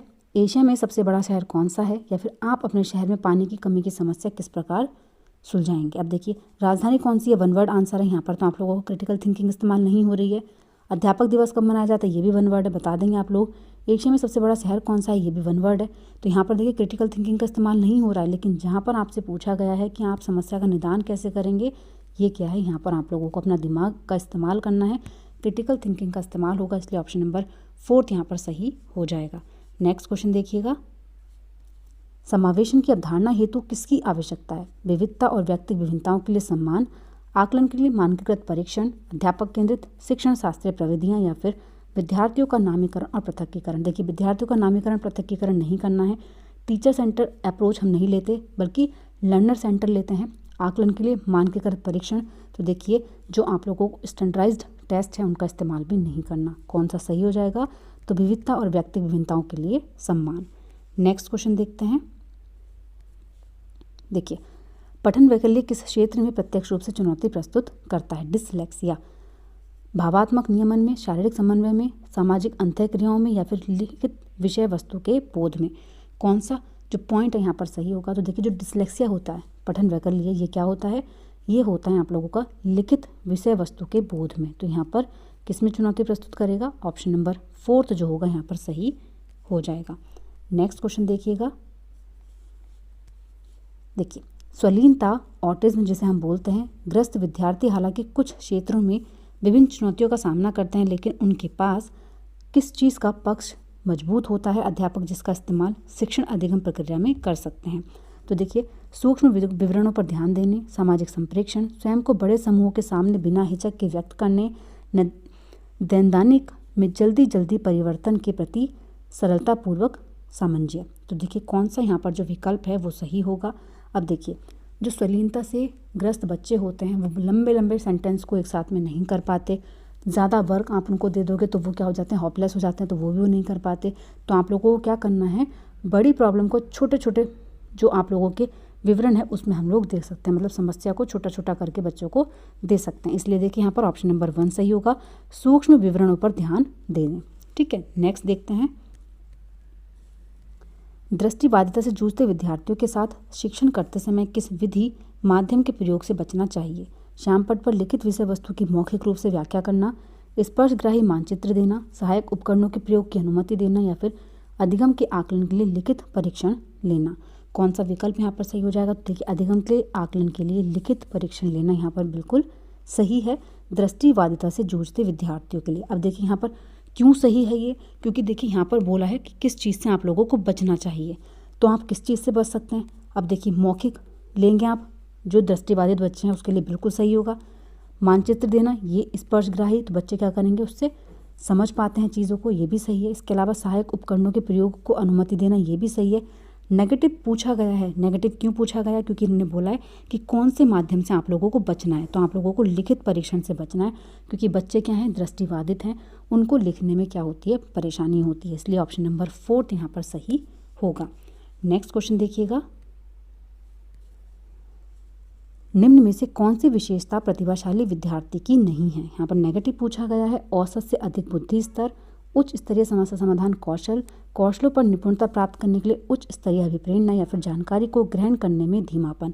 कौन सा विकल्प सही है। अब देखिए नेगेटिव पूछा गया है, औसत से अधिक बुद्धि स्तर बिल्कुल सही है, उच्च स्तरीय समस्या समाधान कौशल ये भी सही है, कौशलों पर निपुणता प्राप्त करने के लिए उच्च स्तरीय अभिप्रेरणा ये भी सही है। नेगेटिव है, कौन सा हो जाएगा, ऑप्शन नंबर 4। ठीक है, जानकारी को ग्रहण करने में धीमापन नहीं होता इनके अंदर, और यहाँ पर दिया गया है, इसलिए ऑप्शन नंबर 4 सही होगा। नेक्स्ट है, एक अध्यापक को विद्यार्थियों को योग्यता के किस परिप्रेक्ष्य और अधिगम को किस प्रक्रिया के मानने के लिए प्रोत्साहित करना चाहिए। अब देखिए अध्यापक को विद्यार्थियों की योग्यता के अनुसार वृत्तिबोधक, अस्तित्वबोधक, वृत्तिबोधक या फिर अस्तित्वबोधक। अब देखिए आप लोगों को क्या करना है, यहाँ पर जो सोच है बच्चे की वो क्या होनी चाहिए, इंक्रीमेंटल होनी चाहिए और एक्टिव होना चाहिए। तो जहाँ पर निष्क्रिय है वो तो पॉइंट ही गलत हो जाएंगे, ठीक है। तो वृत्तिबोधक और क्या होना चाहिए, सक्रिय होना चाहिए। नेक्स्ट क्वेश्चन है, देखिए यदि गतिविधि को महत्व नहीं दिया जा रहा है तो विद्यार्थी द्वारा किसका अनुभव करने की संभावना है, जिज्ञासा का, उत्साह का, आनंद का या फिर बोरियत का। तो देखिए कौन सा विकल्प यहाँ पर सही होगा, तो बोरियत हो जाएगी बच्चे को, तो यहाँ पर ऑप्शन नंबर 4 सही हो जाएगा। नेक्स्ट क्वेश्चन है, स्कूल अध्यापिका ऋचा अपने विद्यार्थियों में अवधारणात्मक समझ को समुन्नत करना चाहती है, इसके लिए उसे क्या करना चाहिए। तो देखिए वो यहाँ पर क्या कर सकती हैं, निरुत्साहित बच्चे को नहीं करना, कंठस्थ स्मरण नहीं कराना है बच्चे को, ठीक है। अब देखिए विद्यार्थियों को प्रश्नों का समाधान निर्धारित रूप से करने के लिए कहना या फिर प्रक्रियात्मक ज्ञान और अधिसंज्ञानात्मक कौशलों पर ध्यान देना चाहिए। तो देखिए कौन सा विकल्प यहाँ पर दोनों में से सही होगा, तो देखिए प्रक्रियात्मक ज्ञान और अधिसंज्ञानात्मक कौशलों पर ध्यान देना चाहिए, ऑप्शन नंबर 2 यहाँ पर सही हो जाएगा। नेक्स्ट देखिएगा, देखिए निम्न में से कौन सी सामाजिक रचनावादी कक्षा की विशेषता है, अध्यापक द्वारा विद्यार्थियों में प्रतियोगिता उन्मुखी दृष्टिकोण का विकास करना, अन्वेषण संबंधी अधिगम के लिए अनुकूलित परिवेश, कंठस्थीकरण पर देखिए ध्यान नहीं देना है, मानकीकृत पाठ्यचर्या, ये भी आप लोगों को ध्यान नहीं देना है। कौन सा सही विकल्प हो जाएगा, तो अन्वेषण संबंधी अधिगम के लिए अनुकूलित परिवेश, क्यों जहाँ बच्चा खोज करेगा, डिस्कवरी करेगा, वो पॉइंट क्या हो जाएगा आप लोगों का, रचनावादी कक्षा के लिए इंपॉर्टेंट हो जाता है। नेक्स्ट क्वेश्चन है, देखिए विद्यार्थी कक्षा में अधिगम की प्रक्रिया में अधिक सक्रिय और सहभागी बनना महसूस करते हैं यदि कक्षा का परिवेश कैसा हो, अवधारणाओं के बारे में जिज्ञासा, अपने विचारों पर विमर्श चिंतन, अध्यापक का निष्क्रिय, देखिए निष्क्रिय अनुकरण नहीं होना चाहिए, ज्ञान का मात्र पुनरुत्थान, मतलब हम क्या कर रहे हैं, बच्चे को सिर्फ मेमोराइज कराए जा रहे हैं, तो वो अब देखिए यहाँ पर कौन सा पॉइंट जो है वो सही हो जाता है, कौन सा विकल्प सही होगा, तो फर्स्ट भी सही है, सेकंड भी सही है, इसके अलावा ये दोनों गलत हो जाएंगे, ऑप्शन नंबर 1 यहाँ पर सही हो जाएगा। नेक्स्ट क्वेश्चन है, विद्यार्थियों के अधिगम को सहज सुगम बनाने के लिए अध्यापक को किस प्रकार की गतिविधियों का संचालन करना चाहिए, जो उनके प्रतिदिन के जीवन के लिए प्रासंगिक हो, जो यांत्रिक हो और निष्क्रिय श्रवण शामिल हो, निष्क्रिय तो नहीं हो, संदर्भ से हटकर भी नहीं देखना है, जटिल से सरल की ओर आगे बढ़ते हुए क्रम में प्रस्तुत हो। अब देखिए जटिल से सरल नहीं बल्कि सरल से जटिल की ओर जाते हैं, इसलिए यहाँ पर ऑप्शन नंबर 1 सही हो जाएगा, जो उनके प्रतिदिन के जीवन के लिए प्रासंगिक हो। नेक्स्ट क्वेश्चन है, विद्यार्थियों में समालोचनात्मक चिंतन का विकास किस प्रकार सहज सुगम किया जा सकता है, विविध संदर्भ में अधिगमों के अनुप्रयोग द्वारा, समझ के स्थान पर कार्य को शीघ्र अतिशीघ्र पूरा करने के लिए प्रतियोगिता करवाकर प्रतियोगिता नहीं करवानी है, केवल सारांशीकरण करके ये भी नहीं है, निष्क्रिय अनुकरण करके ये भी गलत हो जाएगा। तो कौन सा सही है, विविध संदर्भों में अधिगम के अनुप्रयोग द्वारा। नेक्स्ट क्वेश्चन है, अधिगम की गति पूरी तरह व्यक्तिगत कारकों पर निर्भर है, वातावरणीय कारकों पर निर्भर है, व्यक्तिगत और वातावरणीय दोनों से स्वतंत्र है या फिर पारस्परिक क्रिया पर निर्भर है। तो देखिए पारस्परिक क्रिया पर निर्भर होती है, इसलिए ऑप्शन नंबर 4 यहाँ पर सही हो जाता है। नेक्स्ट क्वेश्चन देखिएगा, विद्यार्थियों की वैकल्पिक अवधारणाएं जो होती हैं उनको अनदेखा करना चाहिए, निरुत्साहित नहीं करना होता। देखिए अनुभव संबंधित नहीं है, ये भी गलत हो जाएगा। इसके अलावा देखिए अत्यंत गलत होती हैं, गलत नहीं होती हैं, अच्छी होती हैं, जो बच्चे के अल्टरनेटिव कंसेप्ट होते हैं। 4th पॉइंट सही हो जाएगा, अर्थ निर्माण की प्रक्रियाओं में गढ़ी गई सहज संरचनाओं को दर्शाती है, तो इसलिए ऑप्शन नंबर 4 यहाँ पर सही हो जाता है। नेक्स्ट क्वेश्चन है, किसी भी अवधारणा का शिक्षण करते समय किस बात से बचना महत्वपूर्ण। देखिए यहाँ पर भी बचना है, मतलब नेगेटिव तरीके से चीज़ आपसे पूछी गई है। अवधारणाओं के विभिन्न पहलुओं के मध्य संबंधता स्थापित करना, कारक प्रभाव संबंधों को रेखांकित करना, अवधारणाओं को गैर उदाहरणों के साथ प्रस्तुत करना, या फिर संप्रत्यों की विषय वस्तुओं की जानकारियों के असंबंधित खंडों के रूप में प्रस्तुत करना। अब देखिए हम समस्या के संप्रत्य जो हैं वो उनकी जो जानकारी हम बच्चे को दे रहे हैं, लेकिन वो जो आप लोगों की प्रॉब्लम है उससे उसका कोई लिंक नहीं है, तो ऐसी चीज़ हम लोग प्रस्तुत करेंगे तो क्या होगा, उससे हम लोगों को बचना है। इसलिए देखिए यहाँ पर ऑप्शन नंबर 4 जो है वो बिल्कुल सही यहाँ पर हो जाएगा। देखिए नेक्स्ट है, प्रत्येक बच्चे के विकास की दर जो होती है गर्भधारण के समय निर्धारित हो जाती है और पर्यावरण में इसमें ज़्यादा भूमिका नहीं निभाता है। अनुवांशिकता और पर्यावरण की अंतःक्रिया के माध्यम से गतिशील तरीके से उभरती है, या फिर विकासात्मक प्रतिमान को परख कर सटीक भविष्यवाणी की जा सकती है। भविष्यवाणी बिल्कुल नहीं की जा सकती क्योंकि यह याथार्थिक तरीके से होता है। अब देखिए यहाँ पर कौन सा पॉइंट है जो सही हो जाएगा। देखिए, हम गर्भधारण के समय पर बच्चे का जो विकास है उसकी जो रेट है वो हम निर्धारित नहीं कर सकते, तो ये पॉइंट तो यहाँ पर गलत हो जाएगा। ठीक है, इसके अलावा देखिए जो विकासात्मक प्रतिमान है हम भविष्यवाणी कर सकते हैं, तो देखिए किसी की भी ग्रोथ की हम लोग भविष्यवाणी नहीं कर सकते कि इसकी हाइट इतनी लंबी होगी, ठीक है, इसका वेट इतना हो जाएगा, तो ये चीज़ हम लोग यहाँ पर भविष्यवाणी नहीं कर सकते हैं। इसके अलावा देखिए यहाँ पर जो सही आंसर है वो क्या हो जाएगा, तो देखिए आनुवांशिकता और पर्यावरण की अंतःक्रिया के माध्यम से गतिशील तरीके से उभरती है विकास की दर। ठीक है, तो यहाँ पर ऑप्शन नंबर 2 जो हो जाएगा वो बिल्कुल सही हो जाएगा। नेक्स्ट क्वेश्चन देख लेते हैं। देखिए, माध्यमिक स्कूल में बच्चों के समाजीकरण में परिवार की भूमिका अनावश्यक हो जाती है, आरंभिक बचपन की तुलना में कम हो जाती है, आरंभिक बचपन की तुलना में बढ़ जाती है, या फिर आरंभिक बचपन के जितनी ही रहती है। तो देखिए कौन सा विकल्प यहाँ पर सही हो जाएगा, तो देखिए आरंभिक बचपन की तुलना में कम हो जाती है, तो यहाँ पर ऑप्शन नंबर 2 जो हो जाएगा वो बिल्कुल सही हो जाएगा। नेक्स्ट क्वेश्चन देखते हैं।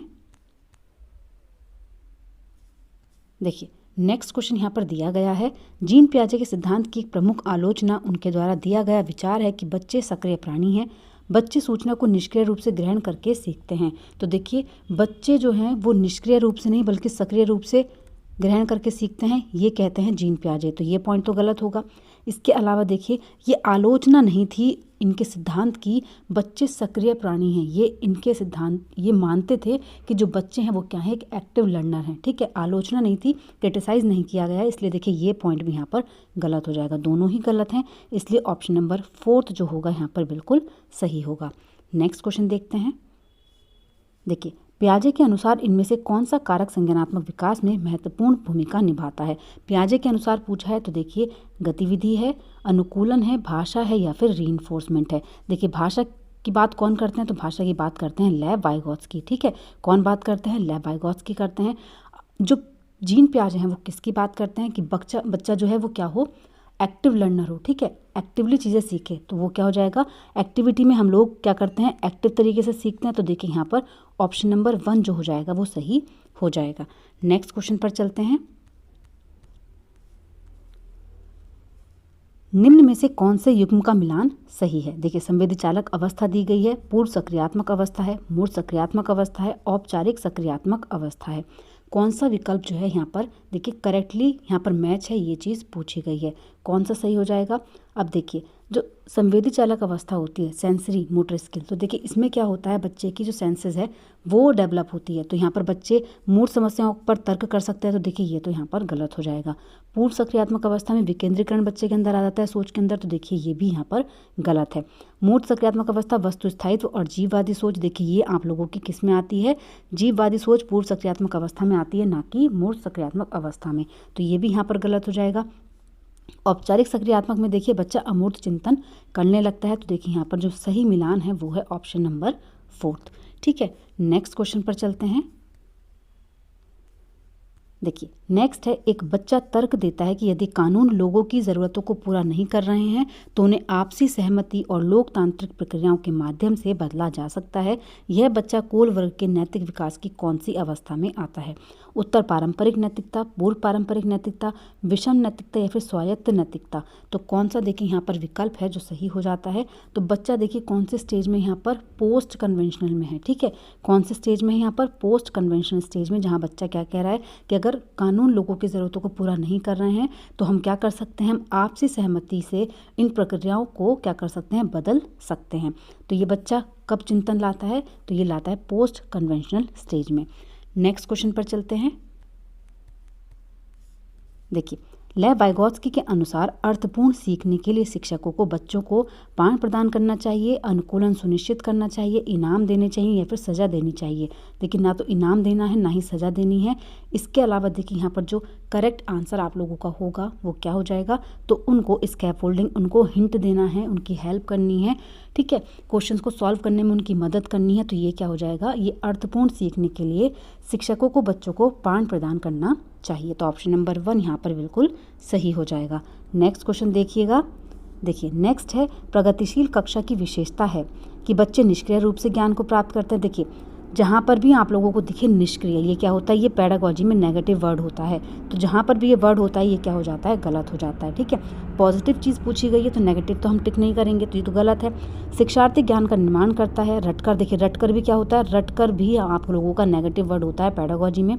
इसके अलावा बच्चा शिक्षार्थी अधिकतर अनुकरण करके सीखता है, अनुकरण इमिटेशन करवा रहे हैं हम बच्चे से, रट्टाफिकेशन करवा रहे हैं, तो ये पॉइंट भी क्या होगा आप लोगों का, देखिए गलत हो जाएगा। तो कौन सा सही है, प्रगतिशील कक्षा की विशेषता होती है कि शिक्षार्थी ज्ञान का निर्माण करते हैं, ऑप्शन नंबर 2 यहाँ पर सही होगा।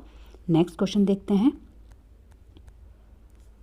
देखिए कथन ए है, शिक्षकों को बच्चों की बुद्धिलब्धि मापने के लिए बुद्धिलब्धि की मानकीकृत परीक्षाओं का इस्तेमाल करना चाहिए। तर्क है, बुद्धिलब्धि को मापने वाली मानकीकृत परीक्षाएं बुद्धि की सटीकता से भविष्यवाणी कर सकती हैं।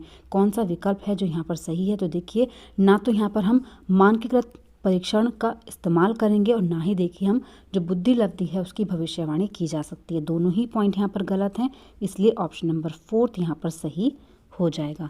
नेक्स्ट क्वेश्चन देखिएगा।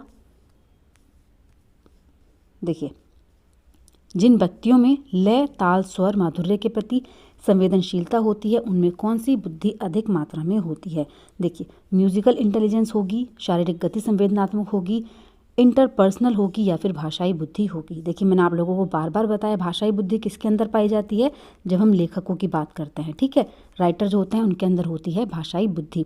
ठीक है, शारीरिक बुद्धि किनके अंदर होती है, जो एक्टर होते हैं। ठीक है, एक्टर होते हैं, डांसर होते हैं, इनके अंदर कौन सी बुद्धि होती है, इनके अंदर होती है काइनेस्टिक। ठीक है, इसके अलावा देखिए संगीत में बुद्धि यहाँ पर लय, ताल और स्वर की बात की गई है, तो इसलिए ऑप्शन नंबर 1 यहाँ पर सही हो जाएगा। ठीक है, नेक्स्ट क्वेश्चन देखते हैं। देखिएगा, सामाजिक रचनात्मक परिप्रेक्ष्य के अनुसार भाषा सामाजिक पारस्परिक क्रियाओं के मौके प्रदान करके अधिगम को सुसाध्य बनाती है, चिंतन पर रोक लगाकर अधिगम प्रक्रिया में एक बाधक बनती है, अधिगम की प्रक्रिया में निरर्थक है या फिर अधिगम की प्रक्रियाओं का अवरोध करती है। कौन सा विकल्प यहाँ पर सही हो जाएगा, तो देखिए सामाजिक पारस्परिक क्रियाओं के मौके प्रदान करके अधिगम को सुसाध्य बनाती है, तो यहाँ पर ऑप्शन नंबर 1 जो हो जाएगा वो सही विकल्प हो जाएगा। नेक्स्ट क्वेश्चन देखिएगा, समाज की संस्कृति पुरुषों और महिलाओं की भूमिका निर्धारित करती है, इसका क्या मतलब है, तो देखिए जेंडर एक जैविक संरचना है, जेंडर एक सामाजिक संरचना है, जेंडर अनुवांशिक कारकों से तय होता है या फिर जेंडर न तो जैविक है और न ही सामाजिक है। कौन सा विकल्प देखिए यहाँ पर सही हो जाएगा, तो जेंडर एक सामाजिक रचना है, ये बिल्कुल सही है। ठीक है, नेक्स्ट क्वेश्चन पर चलते हैं। देखिए आकलन क्या है, सीखने को सुनिश्चित करने के लिए तनाव और तनाव उत्पन्न करने के लिए करना चाहिए, सीखने सिखाने की प्रक्रिया को बेहतर बनाने में मदद मिलनी चाहिए। नामीकरण, देखिए मैंने आप लोगों को बताया नामीकरण और वर्गीकरण जहाँ पर भी आता है वो क्या होता है, नेगेटिव वर्ड होता है, तो ये तो कट जाएगा। बच्चों में प्रतिस्पर्धा, देखिए कंपटीशन बच्चों के अंदर नहीं बढ़ाना है, तो ये भी क्या है, नेगेटिव है। ठीक है, अब देखिए तनाव को सुनिश्चित करता है, तनाव उत्पन्न करता है, तो ये भी क्या है, गलत है, तनाव उत्पन्न नहीं करना है, तनाव के लिए हम बच्चों का आकलन नहीं करेंगे, तो ये पॉइंट भी गलत है। तो कौन सा सही है, देखिए एक ही पॉइंट यहाँ पर पॉजिटिव है, ऑप्शन नंबर 2। ठीक है, तो ऑप्शन नंबर 2 जो हो जाएगा यहाँ पर बिल्कुल सही हो जाएगा। नेक्स्ट क्वेश्चन देखते हैं। देखिए सतत और व्यापक मूल्यांकन सुनिश्चित करने के लिए शिक्षकों को चाहिए कि वे योगात्मक मूल्यांकन का प्रयोग करें, रचनात्मक मूल्यांकन का प्रयोग करें, केवल शैक्षणिक पहलुओं पर ध्यान दें। देखिए केवल आ गया तो गलत हो गया, केवल पेपर पेंसिल वस्तुनिष्ठ प्रकार की परीक्षा के उपयोग पर ध्यान दें, तो देखिए ये भी यहाँ पर नेगेटिव है, तो केवल वाले तो नेगेटिव हो गए। ठीक है, जहाँ पर भी ओनली होता है वो क्या होता है आप लोगों का, नेगेटिव होता है। अब देखिए सतत और व्यापक मूल्यांकन के लिए हम लोग कौन से मूल्यांकन का इस्तेमाल करते हैं, तो वो होता है रचनात्मक मूल्यांकन। ठीक है, क्या होता है, रचनात्मक मूल्यांकन, तो यहाँ पर ऑप्शन नंबर 2 जो होगा वो बिल्कुल सही होगा। नेक्स्ट देखिएगा, समावेशन के बारे में कौन सा कथन सही नहीं है, नेगेटिव पूछा गया है। यह समावेशन और अपवर्जन को परस्पर जुड़ी प्रक्रियाओं के रूप में देखता है। समावेशन केवल एक खास वर्ग के व्यक्तियों के लिए, देखिए केवल आ गया, नेगेटिव है, नेगेटिव ही आप लोगों से पूछा है, इसलिए देखिए ऑप्शन नंबर 2 जो हो जाएगा यहाँ पर सही हो जाएगा। ठीक है, इसी तरीके से देखिए चीज़ें आप लोगों को एग्जाम में करनी है। नेक्स्ट क्वेश्चन देखते हैं। कथन ए है, विविध विद्यार्थियों की कक्षा में शिक्षकों को यथोचित स्वायत्त देनी चाहिए और पाठ्यचर्या और आकलन प्रणाली को लचीला बनाना चाहिए। तर्क है, बच्चे बेहतर सीखते हैं जब वह प्रभुत्व लेते हैं और उनके सीखने की ज़रूरतों का समायोजन होता है। तो देखिए कौन सा यहाँ पर जो विकल्प है वो सही हो जाता है, कौन सा विकल्प सही है, तो देखिए ए और आर दोनों सही हैं और आर जो है वो सही व्याख्या कर रहा है यहाँ पर ए पॉइंट की। ठीक है, नेक्स्ट क्वेश्चन देखते हैं। देखिएगा कौन सा उदाहरण है जो सहायकी तकनीकों का इस्तेमाल करते हुए विद्यार्थियों को गतिशील बनाने में मदद करेगा। छड़ी है, ब्रेल प्रणाली है, श्रवण में मदद करने का उपकरण या फिर अववर्धक लेंस। तो देखिए यहाँ पर उदाहरण पूछा गया है किसके लिए, जो सहायकी तकनीकी है उसका इस्तेमाल करते हुए विद्यार्थियों को गतिशीलता प्रदान करता है। कौन सा पॉइंट सही हो जाएगा, तो देखिए वो हो गया आप लोगों की वॉकिंग स्टिक। ठीक है, तो यहाँ पर ऑप्शन नंबर 1 बिल्कुल सही है, क्योंकि देखिए ये किसके लिए है, जो सुनने में थोड़ा जिनको प्रॉब्लम होती है। ब्रेल प्रणाली उनके लिए होती है जो क्या करते हैं, जो ब्लाइंड लोग होते हैं उनके लिए होती है। और जो गतिशीलता की यहाँ पर बात करी है, तो गतिशीलता कहाँ से उत्पन्न होगी, जब हम क्या करेंगे, वॉकिंग स्टिक का इस्तेमाल करेंगे। नेक्स्ट देखिएगा, निम्न में से कौन सी प्रणाली विद्यार्थियों जिन्हें दृष्टिबाधिता है के लिए प्रभावी नहीं है। नेगेटिव पूछा गया है। कक्षा में कम से कम प्रतिबंधात्मक वातावरण सुनिश्चित करना, गैर जरूरी बाधाओं को हटाना, विविध तरीकों से प्रस्तुत करना संरचनाओं को, विद्यार्थी के पृथक्करण को ध्यान में रखकर उन्हें हरदम अलग बिठाना। अब देखिए अलग तो बच्चों को हम नहीं बिठाएंगे, ठीक है, ये तो नेगेटिव है। क्यों, पृथक्करण हमें बच्चों का नहीं करना, लेबलिंग बच्चों को नहीं देनी है, नेगेटिव पूछा है तो कौन सा हो जाएगा यहाँ पर, देखिए ऑप्शन नंबर 4। ठीक है, नेक्स्ट देखते हैं, रचनात्मकता क्या है। कुछ ऐसा बनाने या खोजने की क्षमता जो मौलिक हो, बिना बोर हुए किसी कार्य को बार बार करने की क्षमता, अंकों के अनुक्रमों को याद रखने की क्षमता, अभिसारी सोच करने की क्षमता। तो देखिए कौन सा यहाँ पर जो विकल्प है सही हो जाएगा, तो कुछ ऐसा बनाए या खोजने की क्षमता जो क्या हो, मौलिक हो। ठीक है, नेक्स्ट क्वेश्चन देखते हैं। देखिएगा कथन ए है, शिक्षकों को बच्चों को चर्चा और संवाद के मौके देने चाहिए। तर्क है, अर्थपूर्ण अधिगम की प्रक्रिया में दोनों से अंतः क्रिया करना शामिल है। तो देखिए कौन सा यहाँ पर जो विकल्प है वो सही होगा। अब देखिए शिक्षकों को बच्चों को चर्चा और संवाद करने के मौके देने चाहिए, बिल्कुल सही पॉइंट है। और अर्थपूर्ण अधिगम कब होता है, जब हम लोग क्या करते हैं, अंतः क्रिया करते हैं, सोशलाइजेशन करते हैं, जब बच्चे आपस में क्या करेंगे, एक दूसरे से डिस्कशन करेंगे, तो वहाँ पर क्या होगा, अर्थपूर्ण अधिगम होगा। तो देखिए दोनों ही यहाँ पर पॉइंट बिल्कुल सही हैं, ए और आर दोनों सही हैं, और आर जो है वो सही व्याख्या कर रहा है ए की। नेक्स्ट क्वेश्चन देखते हैं। देखिए शिक्षार्थी केंद्रित दृष्टिकोण में क्या शामिल है। वे विधियां जहां सीखने में शिक्षार्थियों की स्वयं की पहल और प्रयास शामिल होते हैं। शिक्षार्थियों के लिए शिक्षकों द्वारा निष्कर्ष निकालना, पारंपरिक व्याख्याएं विधियां, वे तरीके जिनमें पाठ्य पुस्तक सीखने का केंद्र होती हैं। तो देखिए कौन सा विकल्प है जो यहाँ पर सही हो जाएगा, तो वे विधियां जहां सीखने में शिक्षार्थियों की स्वयं की पहल और प्रयास शामिल होते हैं उसको हम कहते हैं लर्नर सेंटर्ड अप्रोच। ठीक है, तो यहाँ पर ऑप्शन नंबर 1 बिल्कुल सही हो जाएगा। नेक्स्ट क्वेश्चन देखिएगा, शिक्षकों को इस विश्वास को बढ़ावा देना चाहिए कि अधिगम एक सक्रिय प्रक्रिया है जिसका एक सामाजिक संदर्भ होता है। सक्रिय प्रक्रिया परंतु उसका सामाजिक संदर्भ नहीं होता। निष्क्रिय, देखिए निष्क्रिय प्रक्रिया तो है ही नहीं, तो दोनों पॉइंट तो गलत हो जाएंगे। अब फर्स्ट और सेकंड में से कौन सा पॉइंट यहाँ पर देखिए सही हो जाएगा, तो एक सक्रिय प्रक्रिया है जिसका एक सामाजिक संदर्भ होता है, तो यहाँ पर ऑप्शन नंबर 1 सही हो जाएगा। नेक्स्ट क्वेश्चन देखते हैं। देखिए बच्चों को नई अवधारणाओं से परिचित करवाने का क्या क्रम होना चाहिए। अज्ञात से ज्ञात, उच्च क्रम से निम्न क्रम, अमूर्त से मूर्त या फिर सरल से जटिल। तो देखिए कौन सा यहाँ पर विकल्प है जो सही होगा, कौन सा विकल्प सही हो जाएगा, तो देखिए सरल से जटिल की तरफ होना चाहिए। पहले सिंपल देखेंगे, उसके बाद हम क्या करेंगे, कॉम्प्लेक्स की तरफ जाएंगे। तो सरल से जटिल की तरफ सीक्वेंस जो होना चाहिए वो क्या है, बच्चों को नई अवधारणाओं से परिचित करवाने का सही क्रम है। नेक्स्ट क्वेश्चन देखिए, समकालीन शिक्षा की नीतियां जैसे नई शिक्षा नीति 2020 का प्रस्ताव है कि सीखना कैसा होना चाहिए, स्मरण आधारित, पाठ्यपुस्तक केंद्रित, अनुभवात्मक होना चाहिए या फिर परीक्षा उन्मुख होना चाहिए। तो देखिए परीक्षा उन्मुख तो नहीं होना चाहिए, रिकॉल कर रहे हैं चीज़ों को, ठीक है, ये भी क्या होगा यहाँ पर हमारा नेगेटिव होगा। केवल पाठ्यपुस्तक केंद्रित हो तो ये भी गलत है। कैसा होना चाहिए, एक्सपेरियंशियल होना चाहिए, अनुभवात्मक होना चाहिए। ऑप्शन नंबर 3 जो है वो बिल्कुल सही हो जाता है। नेक्स्ट क्वेश्चन है, देखिए निम्न में से कौन सी एक प्रभावी समस्या समाधान रणनीति है। अनुरूपी सोच, प्रक्रियात्मक स्थिरता, अभिसारी सोच या फिर कलन विधि। कौन सा विकल्प यहाँ पर सही हो जाएगा। अब देखिएगा यहाँ पर जो सही ऑप्शन है, अनुरूपी सोच भी बिल्कुल सही है, कलन विधि भी बिल्कुल सही है, अभिसारी सोच या फिर प्रक्रियात्मक स्थिरता जो है यहाँ पर प्रभावी समस्या समाधान की रणनीति नहीं है, दोनों गलत हैं। केवल फर्स्ट और फोर्थ पॉइंट यहाँ पर बिल्कुल सही है। ऑप्शन नंबर 2 जो हो जाएगा यहाँ पर बिल्कुल सही हो जाएगा, क्योंकि देखिए ये इन चीज़ों को हम क्या करते हैं, नेगलेक्ट करते हैं पेडागोजी में। एक तो फंक्शनल फिक्सनेस और दूसरा कन्वर्जेंट थिंकिंग। ठीक है, डाइवर्जेंट थिंकिंग अगर यहाँ पर होता तो वो आप लोगों को क्या होता, बिल्कुल सही होता, लेकिन कन्वर्जेंट क्या होता है, एक ही खांचे में जोड़ देना चीज़ों को, ठीक है, जिसका केवल एक ही सॉल्यूशन हो। और डाइवर्जेंट सोच कैसी होती है, जिसमें मल्टीपल चीज़ें हम लोग निकाल पा रहे हैं। तो देखिए कन्वर्जेंट थिंकिंग है तो ये क्या होती है आप लोगों की प्रॉब्लम सॉल्विंग स्ट्रेटजी में नेगेटिव मानी जाती है, तो कन्वर्जेंट भी गलत हो जाएगा। फंक्शनल फिक्सनेस भी क्या होगा यहाँ पर गलत होगा। ठीक है, एनालॉजिकल और एल्गोरिथम ये दोनों ही पॉइंट क्या हैं, बिल्कुल सही हैं प्रॉब्लम सॉल्विंग में। नेक्स्ट क्वेश्चन देखते हैं।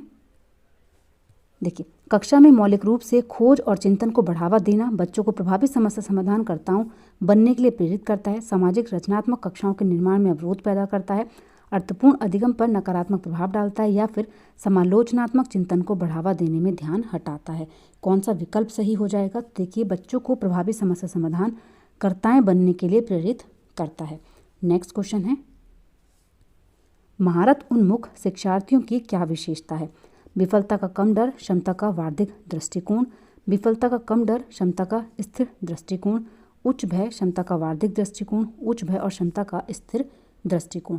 कौन सा विकल्प सही है? तो देखिए, विफलता का कम डर होता है मास्टरी ओरिएंटेड गोल्स में, और क्षमता का वार्षिक दृष्टिकोण होता है। ठीक है, तो आप लोगों का फर्स्ट पॉइंट जो हो जाएगा वो यहाँ पर सही हो जाएगा। नेक्स्ट क्वेश्चन है, शिक्षक बच्चों को आंतरिक रूप से अभिप्रेरित शिक्षार्थी बनने के लिए कैसे प्रोत्साहित कर सकते हैं? पुरस्कार देकर, सजा देकर, निष्क्रिय अनुकरण द्वारा, या फिर सीखने की खुशी पैदा करके। देखिए, बार पुरस्कार देंगे तो बच्चा क्या होगा, प्रेरित नहीं होगा, सजा देंगे तो भी नहीं होगा। इसके अलावा देखिए, जहाँ पर भी आप लोगों का पैसिव होता है वो भी गलत हो जाता है। तो कौन सा विकल्प सही है? Option number 4। आज का सिद्धांतकार क्रांतिक अवस्था के बजाय संवेदनशील अवधि का प्रयोग करते हैं, क्योंकि विकास की प्रकृति जो होती है वो गतिशील होती है। विकास केवल आनुवांशिकता से निर्धारित, तो देखिए आनुवांशिकता से निर्धारित नहीं होता, केवल की बात हम लोग करें तो केवल आनुवांशिकता से निर्धारित नहीं होता। देखिए, एनवायरनमेंट और हेरिडिटी दोनों पर डिपेंड करता है, किस केवल एक पर डिपेंड नहीं करता। तो देखिए, यहाँ पर दोनों ही गलत होंगे ये वाले ऑप्शन। यहाँ पर केवल पर्यावरण दिया गया है तो ये दोनों पॉइंट तो गलत हो जाएंगे। ठीक है, तो यहाँ पर देखिए कौन सा विकल्प सही होगा कि विकास की जो प्रकृति होती है वो क्या होती है, डायनामिक होती है, गतिशील होती है, इसीलिए इसको हम लोग यहाँ पर इस्तेमाल करते हैं संवेदनशील अवधि का। ऑप्शन नंबर 1 जो हो जाएगा यहाँ पर बिल्कुल सही हो जाएगा। ठीक है, स्थिर और नियत होती है, ये भी यहाँ पर क्या है, गलत है। ठीक है, नेक्स्ट क्वेश्चन देखते हैं। देखिए, नेक्स्ट क्वेश्चन यहाँ पर दिया गया है, नरेश और मुकेश उम्र में लगभग बराबर हैं, लेकिन दोनों के संज्ञानात्मक और सामाजिक विकास में अंतर है। यह किस सिद्धांत के कारण होता है? विकास का शीर्षगामी सिद्धांत, विकास का समी दूराभिमुख सिद्धांत, व्यक्तिगत विभिन्नताओं का सिद्धांत, या फिर देखिए यहाँ पर दिया गया है प्रिंसिपल ऑफ यूनिफॉर्मिटी मतलब एक रूपता का सिद्धांत। तो देखिए कौन सा यहाँ पर जो आप लोगों का ऑप्शन है सही हो जाएगा। देखिए, यहाँ पर हम लोग बात करें तो देखिए यहाँ पर उम्र में लगभग बराबर हैं बोले गए हैं, लेकिन दोनों के संज्ञानात्मक और सामाजिक विकास में अंतर है। तो कौन सा विकल्प सही हो जाएगा? तो देखिए, व्यक्तिगत विभिन्नताओं का सिद्धांत यहाँ पर होगा। ठीक है, इंडिविजुअल डिफरेंसेस। तो ऑप्शन नंबर 3 जो हो जाएगा यहाँ पर बिल्कुल सही हो जाएगा। नेक्स्ट क्वेश्चन देखते हैं। देखिए, नेक्स्ट क्वेश्चन यहाँ पर दिया गया है, कथन ए है, बच्चों की विकासात्मक प्रतिमान की उपलब्धि में देरी के लिए सीधे आनुवांशिकता को जिम्मेदार ठहराया जा सकता है। तर्क दिया गया है, पर्यावरणीय कारक विकास में कोई भूमि नहीं निभाते हैं। देखिए, पर्यावरणीय जो कारक होते हैं वो विकास में कोई भूमिका नहीं निभाते, ये भी गलत है। इसके अलावा देखिए, बच्चों की विकासात्मक प्रतिमान की उपलब्धि में देरी के लिए सीधे केवल इन्होंने बोला कि आनुवांशिकता को ही हम जिम्मेदार बोलेंगे, तो ये पॉइंट भी यहाँ पर गलत है। तो देखिए, दोनों ही पॉइंट गलत हैं। ऑप्शन नंबर 4 यहाँ पर सही हो जाएगा। नेक्स्ट क्वेश्चन देखते हैं। देखिए, नेक्स्ट है बच्चों का समाजीकरण। देखिए, बच्चों का समाजीकरण है एक सरल और रैखिक प्रक्रिया है, व्यवस्थित और सुव्यवस्थित प्रक्रिया है, जटिल और बहुआयामी है, या फिर एक निश्चित और स्थिर प्रक्रिया है। तो देखिए कौन सा विकल्प सही होगा? तो देखिए, जो सोशलाइजेशन होता है बच्चे का वो मल्टी डायमेंशनल होता है, ये आप लोगों को ध्यान रखना है। मल्टी डायमेंशनल जहाँ पर भी आप लोगों को दिखेगा वो आप लोगों का सही आंसर होगा, इसीलिए ऑप्शन नंबर 3 यहाँ पर सही हो जाएगा। ठीक है, नेक्स्ट क्वेश्चन देखते हैं।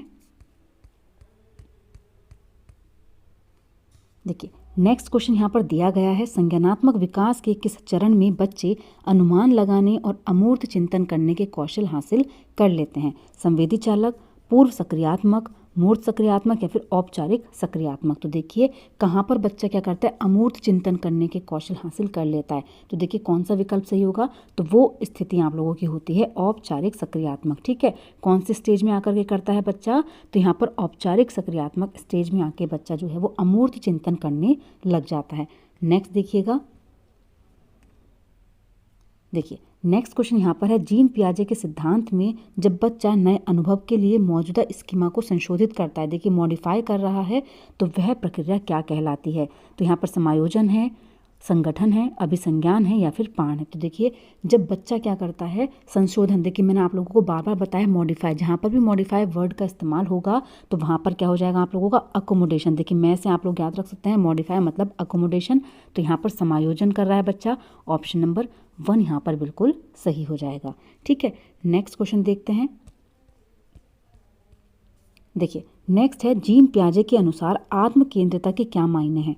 किसी स्थिति को एक से ज़्यादा आयाम पर विचार करने की क्षमता, सोच प्रक्रिया को मानसिक संरचना के आधार पर संगठित करना, मौजूदा स्कीमा का उपयोग करते हुए संसार की समझ बनाना, या फिर दूसरों के अनुभवों और संसारिक दृष्टिकोण को अपनी दृष्टि से देखने की प्रवृत्ति।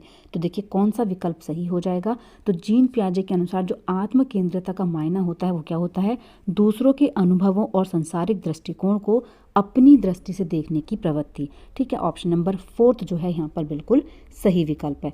नेक्स्ट क्वेश्चन देखते हैं। देखिए लेब वाइगोत्स्की के अनुसार किस चीज़ का संज्ञानात्मक विकास में महत्वपूर्ण योगदान है। देखिए ये टॉपिक ऐसे हैं जहाँ से बार बार क्वेश्चन आप लोगों से पूछे जाते हैं, चाहे वो जीन पियाजे की थ्योरी हो, लेब वाइगोत्स्की की थ्योरी हो। ठीक है, यहाँ से एक क्वेश्चन आप लोगों का आता ही है। अब देखिए जो लेब वाइगोत्स्की हैं, इनके अनुसार संज्ञानात्मक विकास में क्या महत्वपूर्ण होता है, अनुबंधन, पुनर्वलन, सांस्कृतिक परिवेश या फिर स्कीमा। ठीक है, तो देखिए जो लेब वाइगोत्स्की हैं वो किस चीज़ के ऊपर बात करते हैं, तो देखिए यहाँ पर जो आप लोगों का हो जाएगा सांस्कृतिक परिवेश, कल्चरल कॉन्टेक्स्ट जो हो जाएगा यहाँ पर बिल्कुल सही हो जाएगा। ठीक है, कल्चर की बात ये आप लोगों की करते हैं, लैंग्वेज की, भाषा की बात ये लोग करते हैं। ठीक है, तो यहाँ पर ऑप्शन नंबर 3 जो हो जाएगा वो बिल्कुल सही हो जाएगा। नेक्स्ट क्वेश्चन देखते हैं।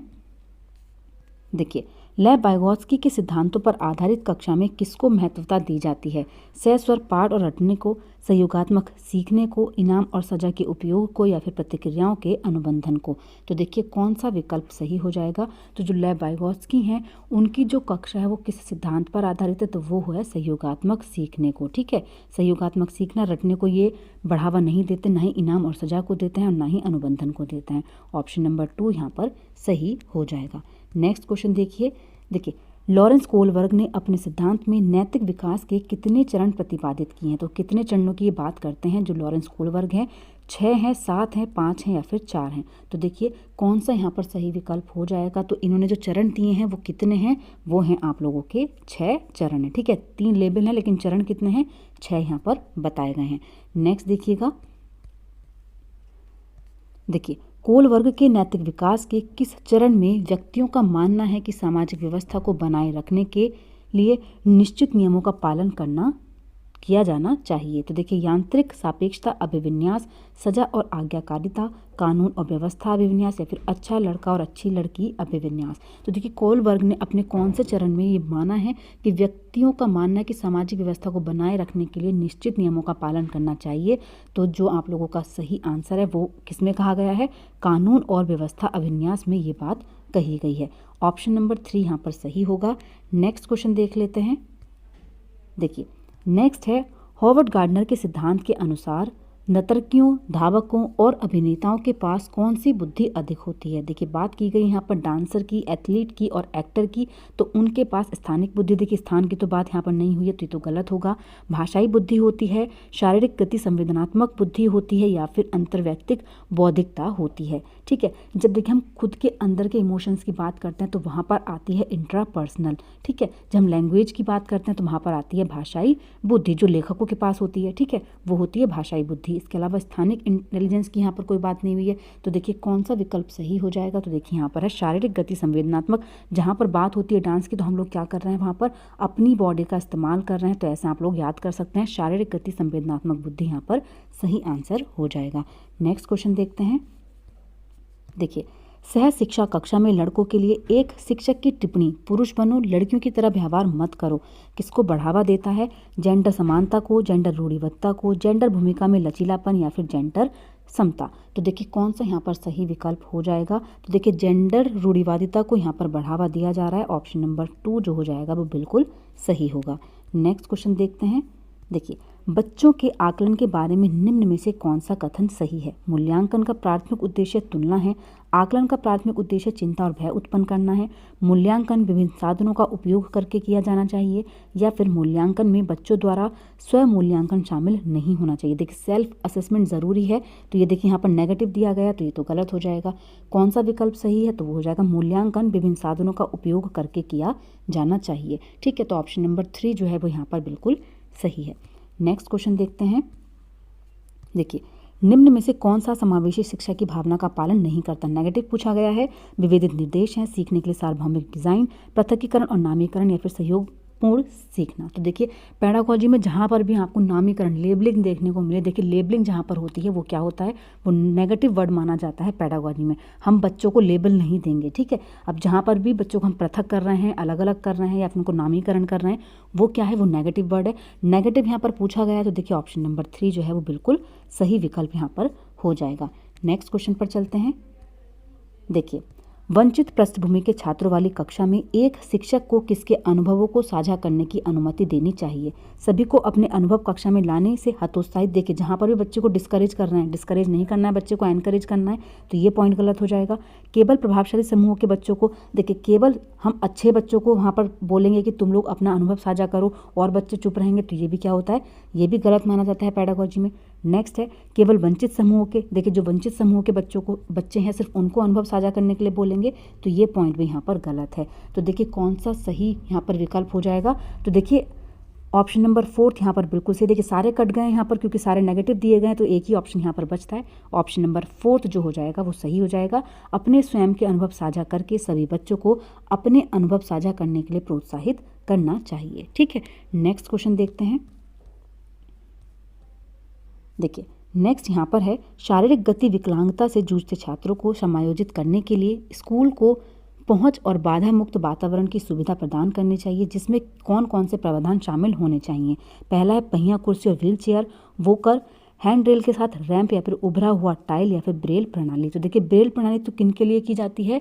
जो बच्चे ब्लाइंड होते हैं, ठीक है, उनके लिए ब्रेल प्रणाली का इस्तेमाल करते हैं। तो यहाँ पर ब्रेल प्रणाली तो होगी नहीं, तो ये देखिए यहाँ पर ऑप्शन नंबर जो 5 यहाँ पर पॉइंट दिया गया है ये तो गलत होगा। ठीक है, नेक्स्ट देखिएगा यहाँ पर कौन सा है? उभरा हुआ टाइल्स। देखिए उभरा हुआ टाइल्स जो होता है ये भी ब्लाइंड बच्चों के लिए किया जाता है, लेकिन यहाँ पर शारीरिक गतिक विकलांगता की बात हुई है, तो उनके लिए हम पहिया व्हील चेयर का इस्तेमाल कर सकते हैं, वोकर का।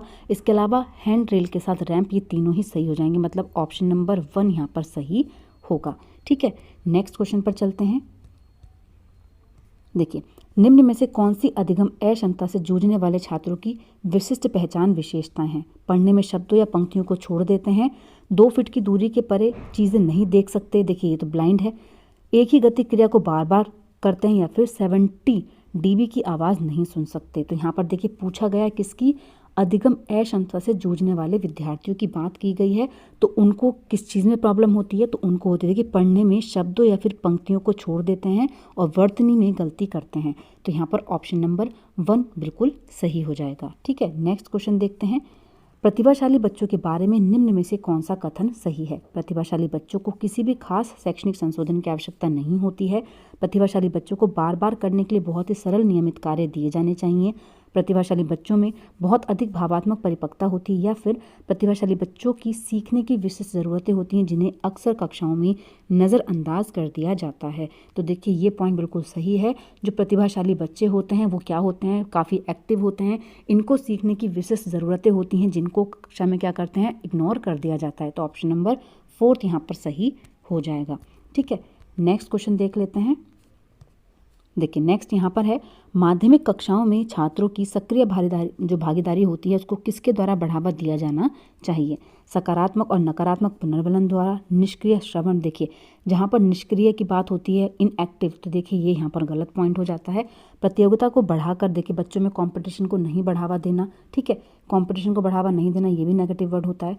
पूछताछ और जांच की प्रक्रियाओं के माध्यम से, तो देखिए कौन सा विकल्प सही है? तो देखिए यहाँ पर पूछताछ और जांच की प्रक्रियाओं के माध्यम से हम क्या कर सकते हैं? बच्चे की सक्रिय भागीदारी को बढ़ावा दे सकते हैं। ऑप्शन नंबर 4 यहाँ पर सही हो जाएगा। नेक्स्ट क्वेश्चन देख लेते हैं। देखिए समकक्षों से चर्चा और संवाद की शिक्षा शास्त्रीय पद्धतियाँ समस्या समाधान के कौशल के विकास में बाधा डालती हैं। अधिगम की प्रक्रिया का स्वरूप व्यक्तिवादी है, न कि सामाजिक। तो देखिए कौन सा विकल्प यहाँ पर सही होगा? दोनों ही देखिए यहाँ पर विकल्प जो है वो गलत दिए गए हैं, इसलिए ऑप्शन नंबर 4 यहाँ पर सही विकल्प हो जाएगा। नेक्स्ट क्वेश्चन देख लेते हैं।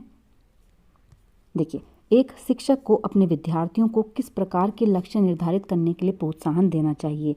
महारत उन्मुख प्रदर्शन, विफलता को स्वीकार करने वाले, या फिर असफलता से बचने वाले?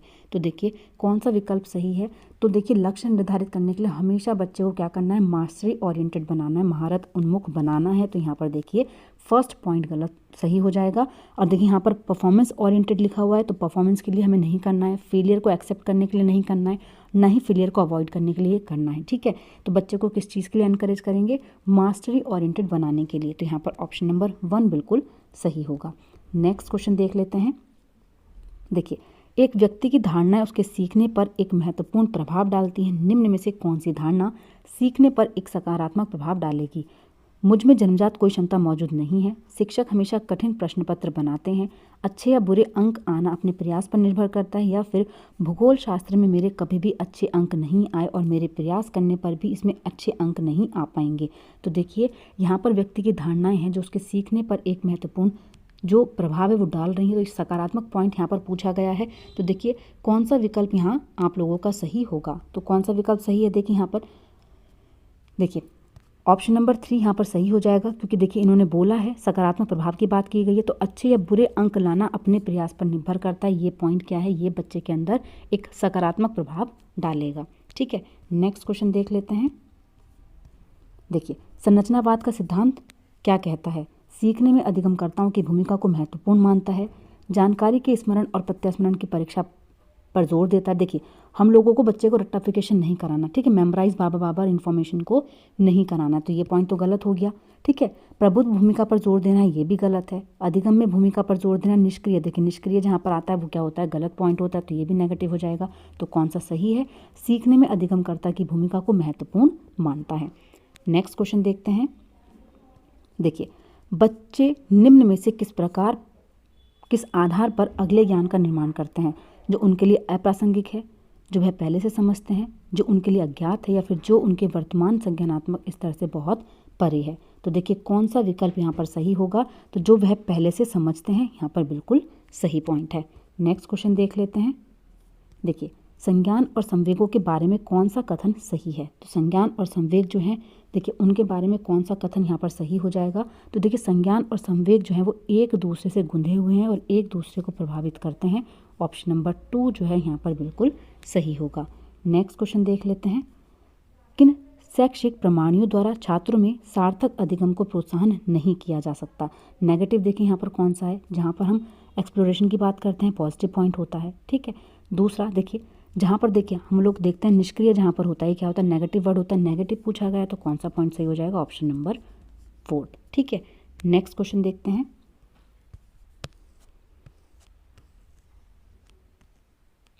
देखिए नेक्स्ट है विद्यार्थियों द्वारा निर्मित भ्रांतियों को निपटने के लिए रचनात्मक दृष्टिकोण क्या सुझाव देता है? उन्हें अनदेखा करना चाहिए, तो देखिए ये तो गलत है, अनदेखा नहीं करना है, ठीक है। निष्क्रिय रटने के लिए ये भी गलत है, सजा देनी चाहिए, ये भी गलत है। भ्रांतियों के प्रत्युत्तर हेतु चर्चा को मौका महुआ करवाने चाहिए, ठीक है, डिस्कशन कराना चाहिए, बच्चे को मौके देने चाहिए। तो 4th ऑप्शन यहाँ पर सही हो जाएगा। नेक्स्ट और लास्ट क्वेश्चन है देखिए आज की क्लास का ये।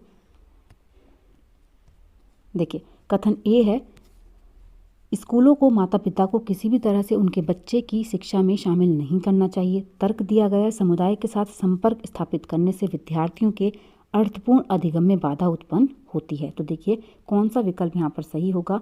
देखिए माता पिता को किसी भी तरह से उनके बच्चों की शिक्षा में शामिल नहीं होना चाहिए, तो गलत है। ठीक है, अर्थपूर्ण अधिगम में बाधा उत्पन्न करेगा, समुदाय के साथ संपर्क अगर बच्चा करेगा, हम तो कहते हैं बच्चे का सोशलाइजेशन करना चाहिए, क्योंकि जितना बच्चा सोशलाइजेशन से जुड़ता है उतना ही ज़्यादा सीखता है। तो देखिए ये पॉइंट भी यहाँ पर गलत है, तो दोनों ही पॉइंट यहाँ पर क्या हो जाएंगे, गलत हो जाएंगे। ऑप्शन नंबर 4 जो होगा वो बिल्कुल सही होगा। ठीक है, तो देखिए आज की क्लास में जितने भी क्वेश्चंस थे वो आप लोगों के कंप्लीट हो चुके हैं।